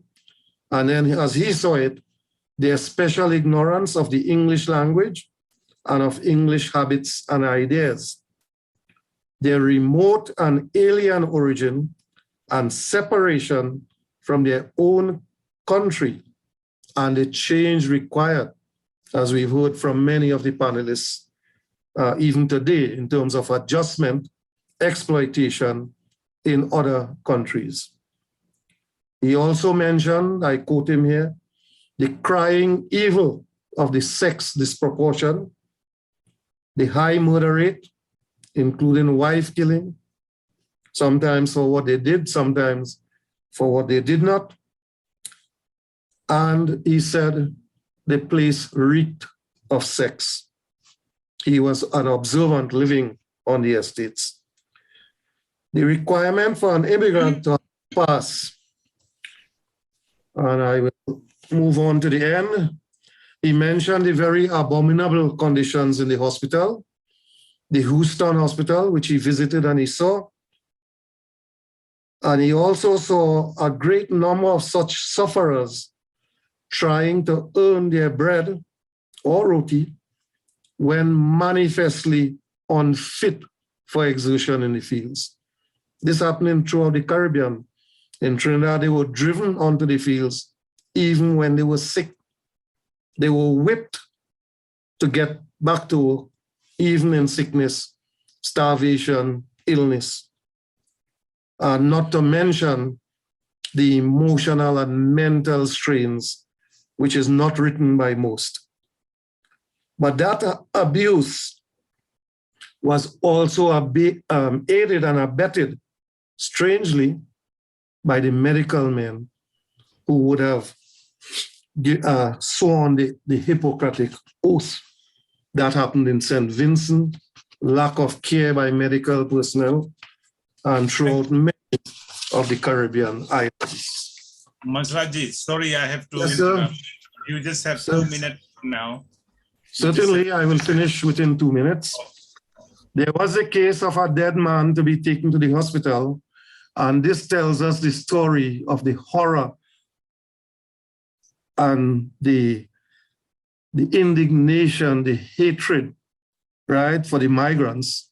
Some persons had carried a man who was dying or dead, according to Beaumont, to the hospital. The man was admitted, dead as it were, without objection. But the manager did not give his sanction to this work of charity. And not only did he lay a charge against the migrants who carried the dead person for willful trespass on the plantation, but he had the effrontery to appeal the case when it was taken up before the Chief Justice, Beaumont's predecessor. Water. Beaumont also referred to the lack of potable water and that immigrants had to travel very far to the creeks and get creek water, that is river water, dam water, which of course when they drank, they would suffer from diarrhea, dysentery, and so on, and die. And water was even scarce at the estate hospitals. And I conclude, Bowman's first-hand account tells us about the horror and terror inflicted on the Indian migrants. It certainly resembled, in his eyes, the slavery of which it was intended to replace. Was it despotism tempered by sugar? What is your conclusion? Do you agree with Chief Justice Bowman? I thank you very much, Mr. Chairman and audience. Thank you, Mansraj-ji. I think you have done an excellent presentation. Ladies and gentlemen, we have had 8 brilliant presentations in this session. I presume this is by far the largest number of presentations we have had in any session. We hardly have much time for question and answers, but I am told I can take 10 minutes. If there are any pressing questions for the presenters, please you can verbally ask.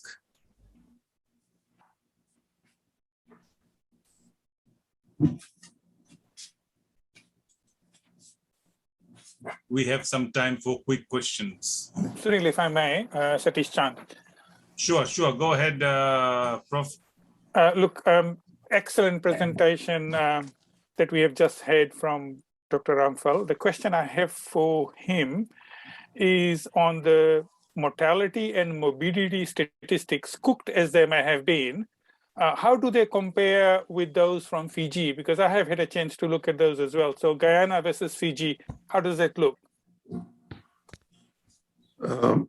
Yes, Professor, it's very, very difficult because work on the statistics, medical statistics and so on, has not been compiled really.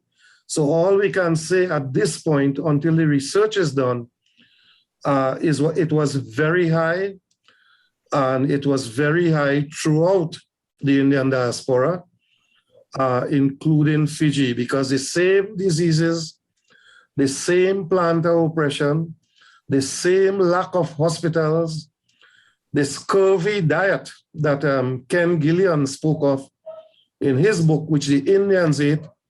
I think it must have been dal and bhat, rice and dal only, according to Miss Asha Chand. And those are the things we ate here. I am 5th generation, and those are the things I ate as a young child. In the morning, if rice is left over, you get rice and onions. Yeah. So these were the conditions throughout the Indian diaspora. But we have to collaborate and put together this information, as I say, across the diaspora. And this is one of the, is always useful, these diaspora conferences. I was in Fiji, as I said, in 2019, and I did quite a lot of work in the archives in Suva. So the condition was the same across the Indian diaspora. High death rates, but we have to quantify it. Yes, thank you. Thank you so much. Some work for the Grimit Institute. Thank Certainly. you. Thank you, Mansraj-ji. Excellent response to that. Is there any other question? We are pressed against time, but we will definitely take a few more questions rather.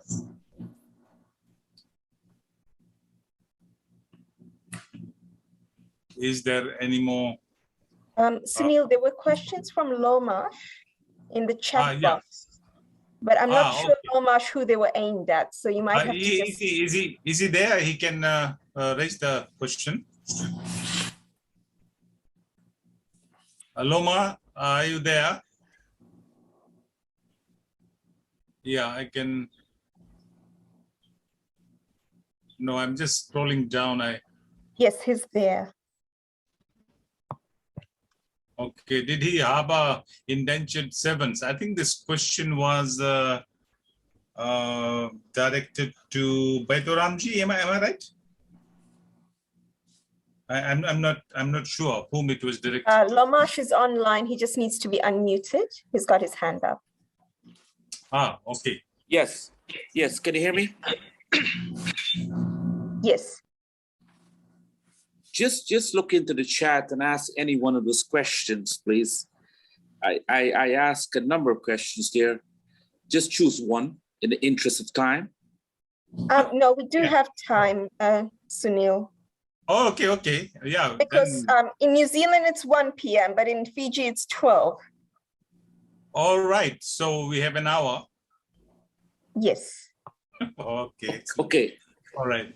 Yeah, go ahead, Loma, please.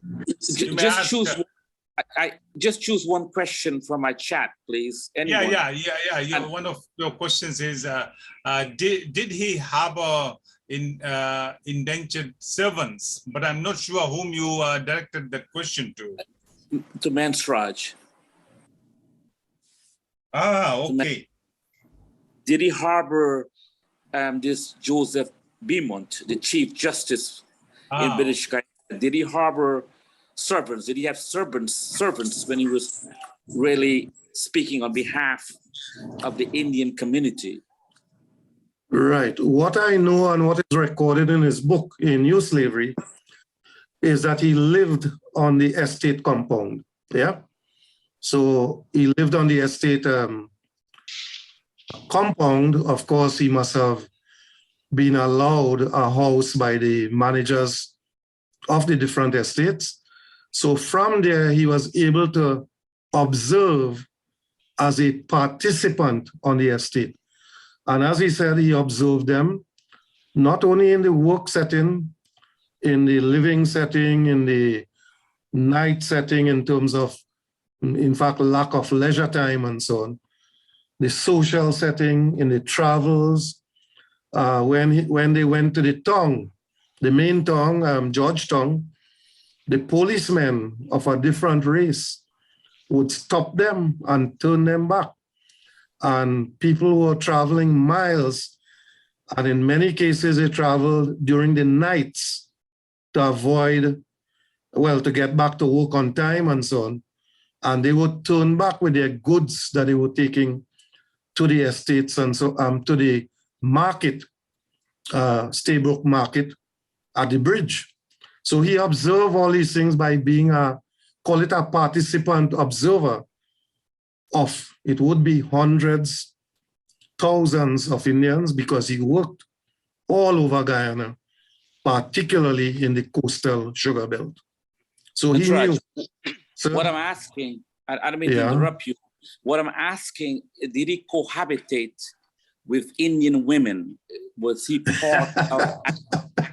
Did you find any research on that? Because no, in his book, he didn't record that. It's a serious question because no, I laugh because Okay, go ahead. You go ahead, sir. Go ahead, Prof. The reason is that I think you're investigating his life and you're painted a very good picture of him. But we have to know the other side, if there is another side. And I think him being in the plantocracy at the envious side of it, the better side of it, he might have been not all of that. So I'm asking a question, because a common pattern during this period was that the planters took advantage of women. It was a patriarchal system. How is he different, or how was he different? Right. So I have, in my presentation, I just dealt with his book, In New Slavery. I do not know if he participated in the usual planter's life and so on, but certainly Governor Gordon, who was in Trinidad and in Fiji, wrote about that extensively in his works. That is the cohabitation. But I am dealing only with Beaumont's book, So I really do not know anything about his private life. It was not recorded in that book, A New Slavery. Okay, thank you. If the moderator will allow me, I can just add some statements. Yeah, go ahead, please. All right, so I can't, for some reason, I can't show, my face is not on the speaker is on, but not the video. Yeah, okay, go ahead, please, no worries. All right, that's on. Just a couple of things. There was a question raised earlier about health issues and so on. And I just want to, I think it was Professor Chan who raised the issue.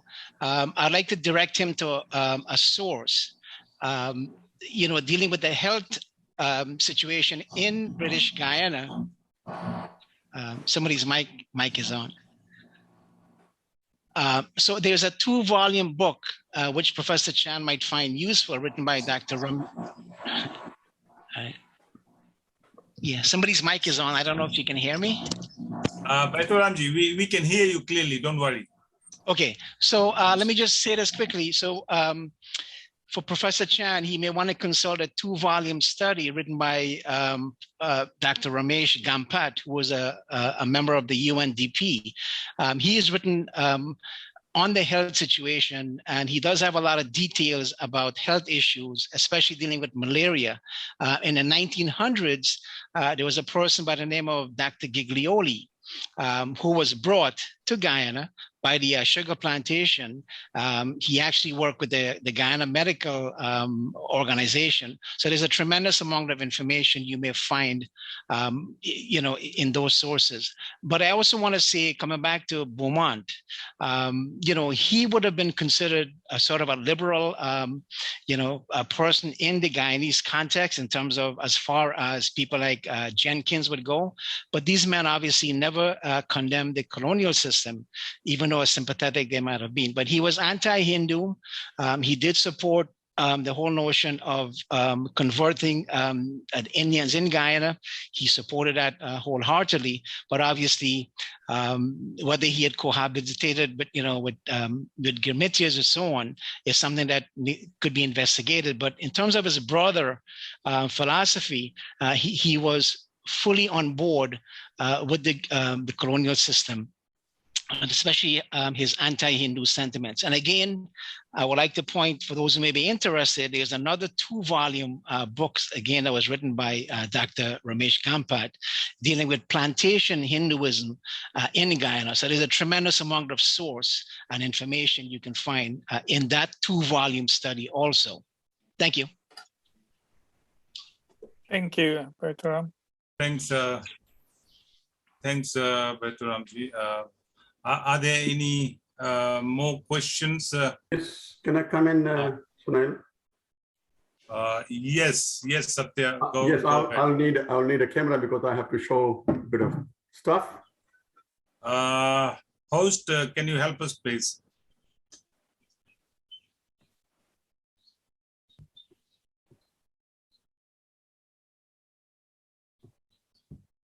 Hello. Yeah. Okay. Satya, I'm trying to get the host to help you out. I'm not sure how it can be done. Anyway, can you see me there? Yeah, I can see your still picture. Host, yeah. It's not a video, it says. There should be no video, probably. Can you see me? Right. Yeah. Very well. Okay, yes. Good. As you can see in my hand, I've got very first of all, happy Fiji Day and Noratam to everyone. This is a piece from Syria, which wrecked in 1884. So I'm a collector. I've got well over 100 objects, and I will connect to all those people who have done the impressive presentation. And I'm getting connected to Girmit Council, Girmit in Fiji there as well. So I'll be sharing some of my exhibitions objects over there as well. So this is just a comment, and I've got the other stuff like, lamp and all that, if you can see that. And all right, this will be, tomorrow will be made out of this. Anyway, so other comments that I would like to make is looking at all these artifacts that we are collecting and making the history of the Gurmit. As in Fiji, the Gurmit Institute, we should get collaborated with the Ministry of Education to have a curriculum prepared with the conjunction with Ministry of Education. I have in fact been raising this since 2017 when Inoke Kumumbula was one of the chief guests over here for Fiji Gurmit Foundation New Zealand. And I have actually said two things. That first of all was utilizing the Fiji Gurmit Center in Fiji. But now, since we are moving away from that to our Gurmit Institute, so I'm there, so I think that is being now done. And the other one is, as I've said, about the curriculum to be done in conjunction with Ministry of Education so that we can educate our people and our younger generations to carry on with all the history of Gurmit. And now, finally, a question to Baytoram. I would just like to know how far is language being connected to our identity? You had a brilliant presentation. Thank you. Thank you, Satish. So, Baytoram, Ramharack ji, you are there. There's a question for you. Yes, I'm here. I got distracted a little bit. Can you please repeat the question? Oh, yes, Baytoram, the question for you is how is the language being connected to our identity? Well, language is one cultural trait out of many, right? There are elements of Bhojpuri language that is reflected in some of the speech communication pattern of people. Hindi is also reflected, but more so in an older generation. So that's one area where folks from the Caribbean, unlike the more recent Indian migration to other places, we've kind of gradually lost that. But there are some attempts to reclaim that. Indians are pretty much relied on things like Hindi movies, Hindi songs, which are very popular in the Caribbean. So they pick up a few words here and there.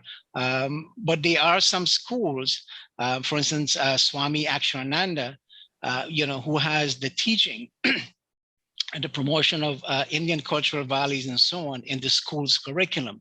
So it is one of those areas where, unfortunately, we have to kind of rely on, as I said, movies and songs, and maybe some of the cultural ambassadors who have gone to India to study, immerse themselves into the culture, who have brought back that language. But it's an area where, we're kind of, there's an attempt to kind of reconstruct that.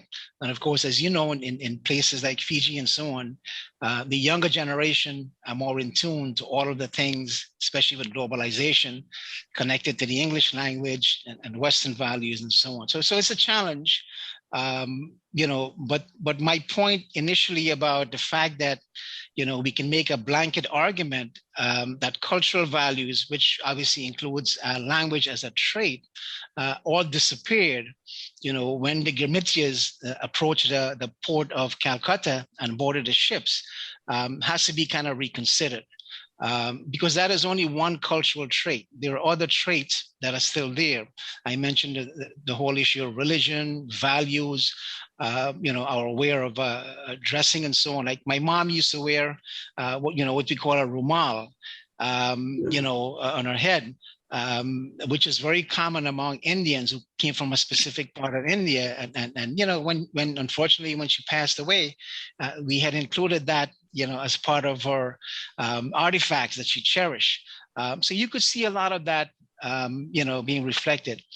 Among other members, like the Muslim community, there's also a revival, of all of those traditions, not necessarily connected to India, but Islam, in a sense, focuses more on religion, not necessarily a place or geographical unit. So you see a lot of that revival within that community. But long story short, language has been one of those areas that has slowly disappeared over time. Thank you, Baytoramji. Farzana, Satish's question has actually been answered. Anyway, I will move. Yeah. Would you want to say something? No, there are other people who have their hands up. I'll go last. Yeah. I'm going on to Nirmala. Nirmala, I saw her hand up. Please go ahead.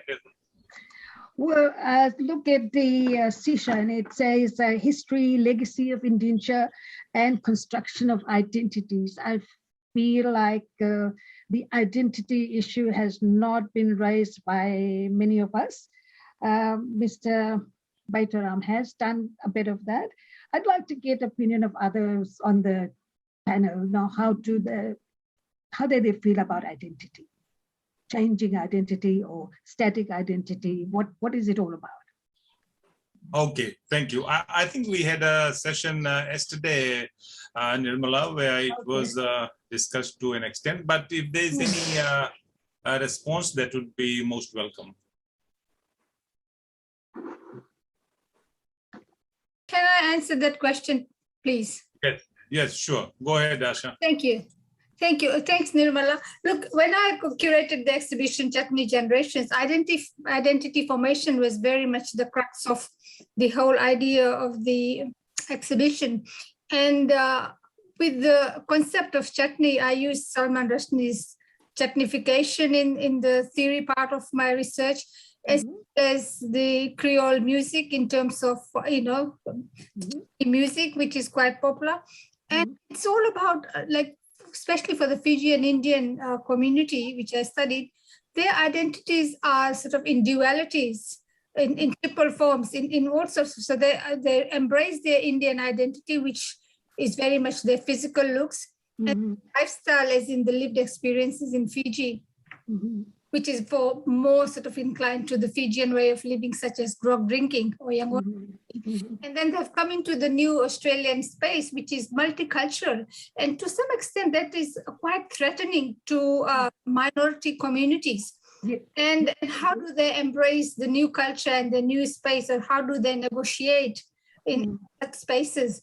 This is the third space, Homi Bhabha's idea of third spaces. I used all of that in trying to understand the community and identity formation. And that's why I used the concept of chutney, where there are so many, the blending of so many identities taking place.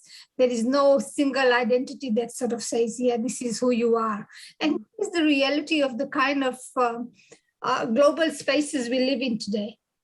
So I thought I'll answer that question because, from a research perspective, those were the things I really tried to find answers to. So I wonder if, our young can be taught to move from one to the other smoothly.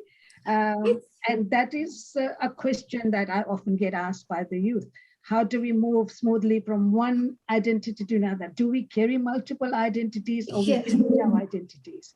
I think that's going to be our reality, and we can't really say and that's why I really loved McRetter's approach to the whole thing as well. The fact that we can't, sometimes we say, oh, I've left Fiji and I've arrived in Australia, but really, I haven't really left Fiji. I'm always taking a flight back to Fiji, I'm always carrying that emotional baggage, or a flight back to Fiji whenever something happens, where, still got families there. My whole history is rooted there.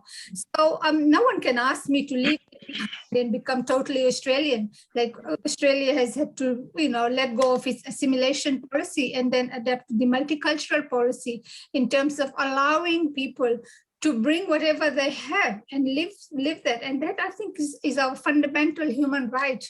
And can I just add to Asha? Yes, I think it's definitely about multiple identities, and you just move between identities. I think I've been doing it for so long that it's just common nature now. And I think now in Australia, definitely there is a lot more recognition of that and acceptance.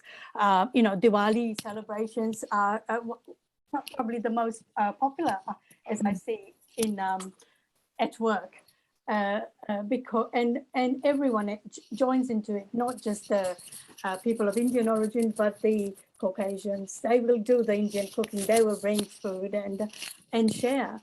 So I think that there is certainly a change in the decades that, you know, I've lived in Australia. Okay.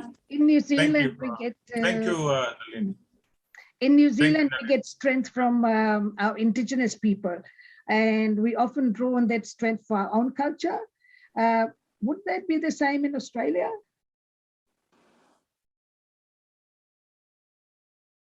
Okay. Yeah. Okay. Nirmala, I think we will direct that question to other people as well. But I would want to draw in Mansraji. I think I saw your hand up, and then we will have Farzana, and then move on from there. Yes, Mr. Chairman. I just wanted to add something on the museums, Indo-Caribbean museums. We have two mini museums in Trinidad, but what we need here is expansion. The cooking pot Miss Naidu showed, I have seen those in Suriname. Those pots you put on a tripod over a fire and you cook your foods in it. The lota, it was very interesting, but the lota could not be used, interestingly, on the ships for children, and as such, children suffered. Some even died in the sense that without the proper utensils for food. And indeed, many children, infants, breastfeeding infants and so on, died. And the goats that they brought up on ship to feed, well, to provide milk, they stopped producing milk after a short while on the sea. In the Belize Museum, there are clothes made out of flour bags. If you had no flour bags, you had no underwear. A 90-year-old interviewee here in Trinidad on Union Estate told me there were no flour bags in the barracks.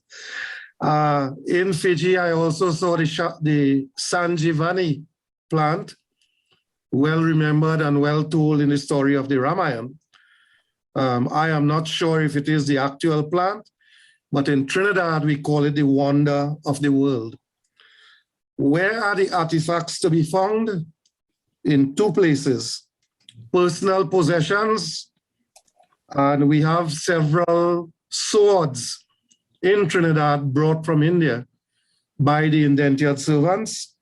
And in the temples, the Hindu temples, the pictures of ancestors and so on are kept. I have a question for Ms. Chand.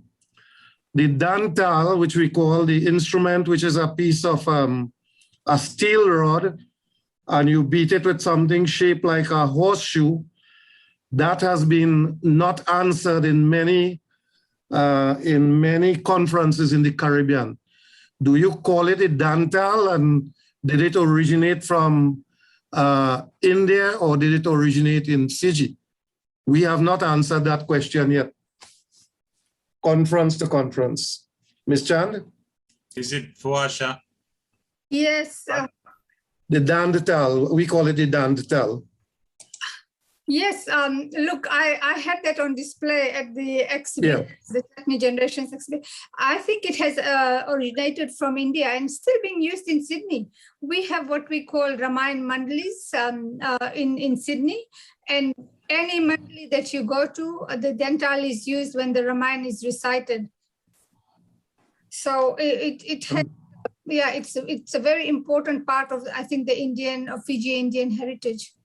And we dantal, we call it the dantal too. Amazing. Right. So it's the same name and it's the same instrument.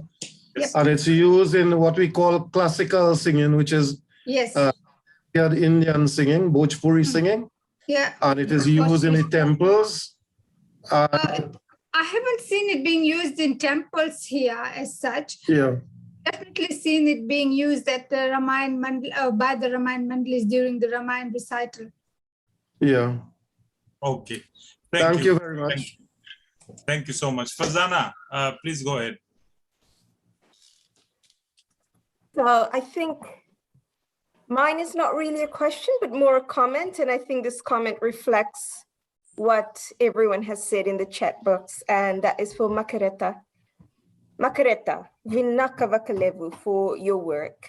Amongst all the scholars who presented today, we are all established scholars and you're a new scholar. So I think it's okay if I single you out amongst us all. I think your presentation just captured exactly what this conference's aim is. And in fact, the aim of the last conference as well, which is to bring together Indenture with all the other forms of bonded labor history, blackbirding, Chinese labor trade, and to create this narrative of the Pacific. So we give equal opportunity to everyone to speak, but also to see it as a whole and how it has brought about the Pacific, the Fiji that we're living in today. So Vinaka Vakalevu, and I hope to see your thesis when it's finished. Thank you. Thank you, Farzana, for that comment, encouraging comment for Makareta. I have one question for Doug Munro. Is he around? Yes, I'm here. Hi, Doug. I just wanted to raise this issue. I'm not a historian, as you know. I'm an economist. But, I would want to know, as you have said, that, Kenneth Gillian has been sidelined and he was pretty upset about his academic, issues. Was he really, as a historian, was he really a, Cooley sympathizer? Was he, well, you said he was anti-system, but was he a Cooley sympathizer in any way? Hang on, I just, the telephone just went at the wrong time. Look, sorry, I just missed the, what sort of sympathizer? A Cooley sympathizer. Was he a Cooley sympathizer? Listen, sorry, could I just, oh, dear. Hello? Yeah, I'm sorry, I am, son. Could you phone back in about 5 minutes? Yeah. Sorry, that was my son. I can hear you. He was, well, yes, he had every sympathy, every empathy for the Gomitias. Is that the gist of your question? Yes, that is what I was trying to figure out. Yes, he certainly did.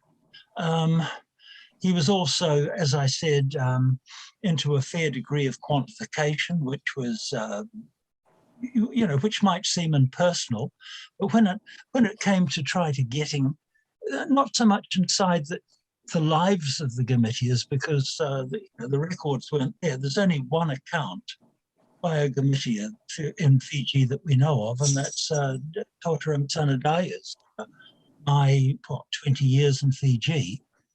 Which is a rather unsatisfactory source because it just sort of made up of one allegation after another, and you could justifiably say, well, here's your proof, where the concrete examples. What that account does show is how his Baytoram's religion was his savior and probably saved him from committing suicide. All right. Thank you, Doug. Yeah, that would be helpful. But surely I would want to read some bits of it. I have seen your review of his work, but maybe I will have to read it a little bit more. I never reviewed Baytoram. I'm not sure what review you mean. There's a bit of some piece I have seen, a review by you of his work. Yeah, it's probably my review article on the historiography of Indo-Fijian indenture. Possible, yes. Okay. Anyway, Padma, you are most welcome to put your comments or say whatever you wish to. Yeah, We can continue this in an email. That would probably be satisfying. Yeah. Okay. Right. Yeah, I'm going to Padma Nasi. If she wants to comment, please go ahead, Padma. Oh, Padma. Well, thank you very much. Well, just a few comments. The last question that you asked, Sunil, about whether Ken Gillian was a Cooley sympathizer, I don't think he would have used the word Cooley himself. He was a sympathizer of virtually every point of view. He wanted to be fair to all concerned. In other words, to the laborers, to the overseers, to the administrators, and so on and so forth. Balance was very much his approach to scholarship. I remember, Banarshi Das Chaturvedi gave him the unpublished version of Totaram's account, which I published 10, 15 years ago. And in that manuscript, Totaram describes in great detail the social and cultural goings on in the Indian community. And when you read that carefully in Hindi, you realize that very little of that goes into Ken's book, partly because he was concerned to provide what Africanists might call the helicopter view of history rather than the motorcar view of history. Now, I wanted to take up a point that Mansraj made and Baytoram as well, and this is about Beaumont's account of the Indian experience in Guyana, and whether I think it was Lomash who asked this question, whether he had white Indian women as his sexual slaves, in quotes, on the side. And so this raises the whole question of morality and sexuality and so on. I come back to Fiji, and in a paper I published many years ago, I tried to show that Indian women were victims both of sexism as well as racism. The exploiters included Indian men as well as white overseers, in particular, Sardars, for example. And so I think to equate sexism or sexual exploitation with a particular race, I think it's more complex than that. There's a power game going on here. Now, a very well-known book in Fiji is J.W. Burton's Fiji of Today, published in 1910, where he provides a damning account of the indenture system, and in particular, the inhumanity of the overseers. But you see, he was a Methodist missionary, and for him, really, the only good Indian was the converted Indian, the Christian Indian. And so he's a very paternalistic kind of approach to the whole question of indenture. You take the example of another well-known person, C.F. Andrews. Now, C.F. Andrews was Gandhi's emissary. He came to Fiji twice, wrote a report, I forget the exact title now, but Indenture in Fiji Today or something like that. And he praises J.W. Burton. But and a lot of people have seen Andrews as a great figure, a great advocate for the abolition of indenture system, and that's true. But if you read that report carefully, who does he blame? He blames Indian women, Hindu women in particular. He calls them, from memory now, rudderless vessels hurling down the river, you know, and so on and so forth. He talks about the lions having the morality of a poultry yard. He condemns Hindu women for not performing the rites and rituals of the religion as they should. But when did these women have the time? So here you have a great moralist, a moral activist. But if you look at the evidence that he adduces for his causes, it's very sad really to see that he pounces on these innocent women to support his case. And the fact really is that Andrews came to Fiji with his mind made up. I mean, he was an Indian nationalist. His mind was made up. Indenture should go, not necessarily because it was bad for the Indians in Fiji, but because it was bad for Indians in India. And so this became a kind of a, Indians in Fiji and the Girimitis became a pawn, if you will, in the larger game that was the resurgence, renaissance of Indian nationalism upon the return of Mahatma Gandhi to India in 1915. Thank you. Thank you, Professor Lal. I think it's an enlightening view you have presented here. I'm not sure that's part of your writings, but surely we can have a conversation on that when we find time. Sadly, we don't have any more time for this session. We are going to close it here. I would like to take this opportunity to thank all the presenters and all the participants who had joined us in this session. Thank you so much. Thank you very much and have a good day.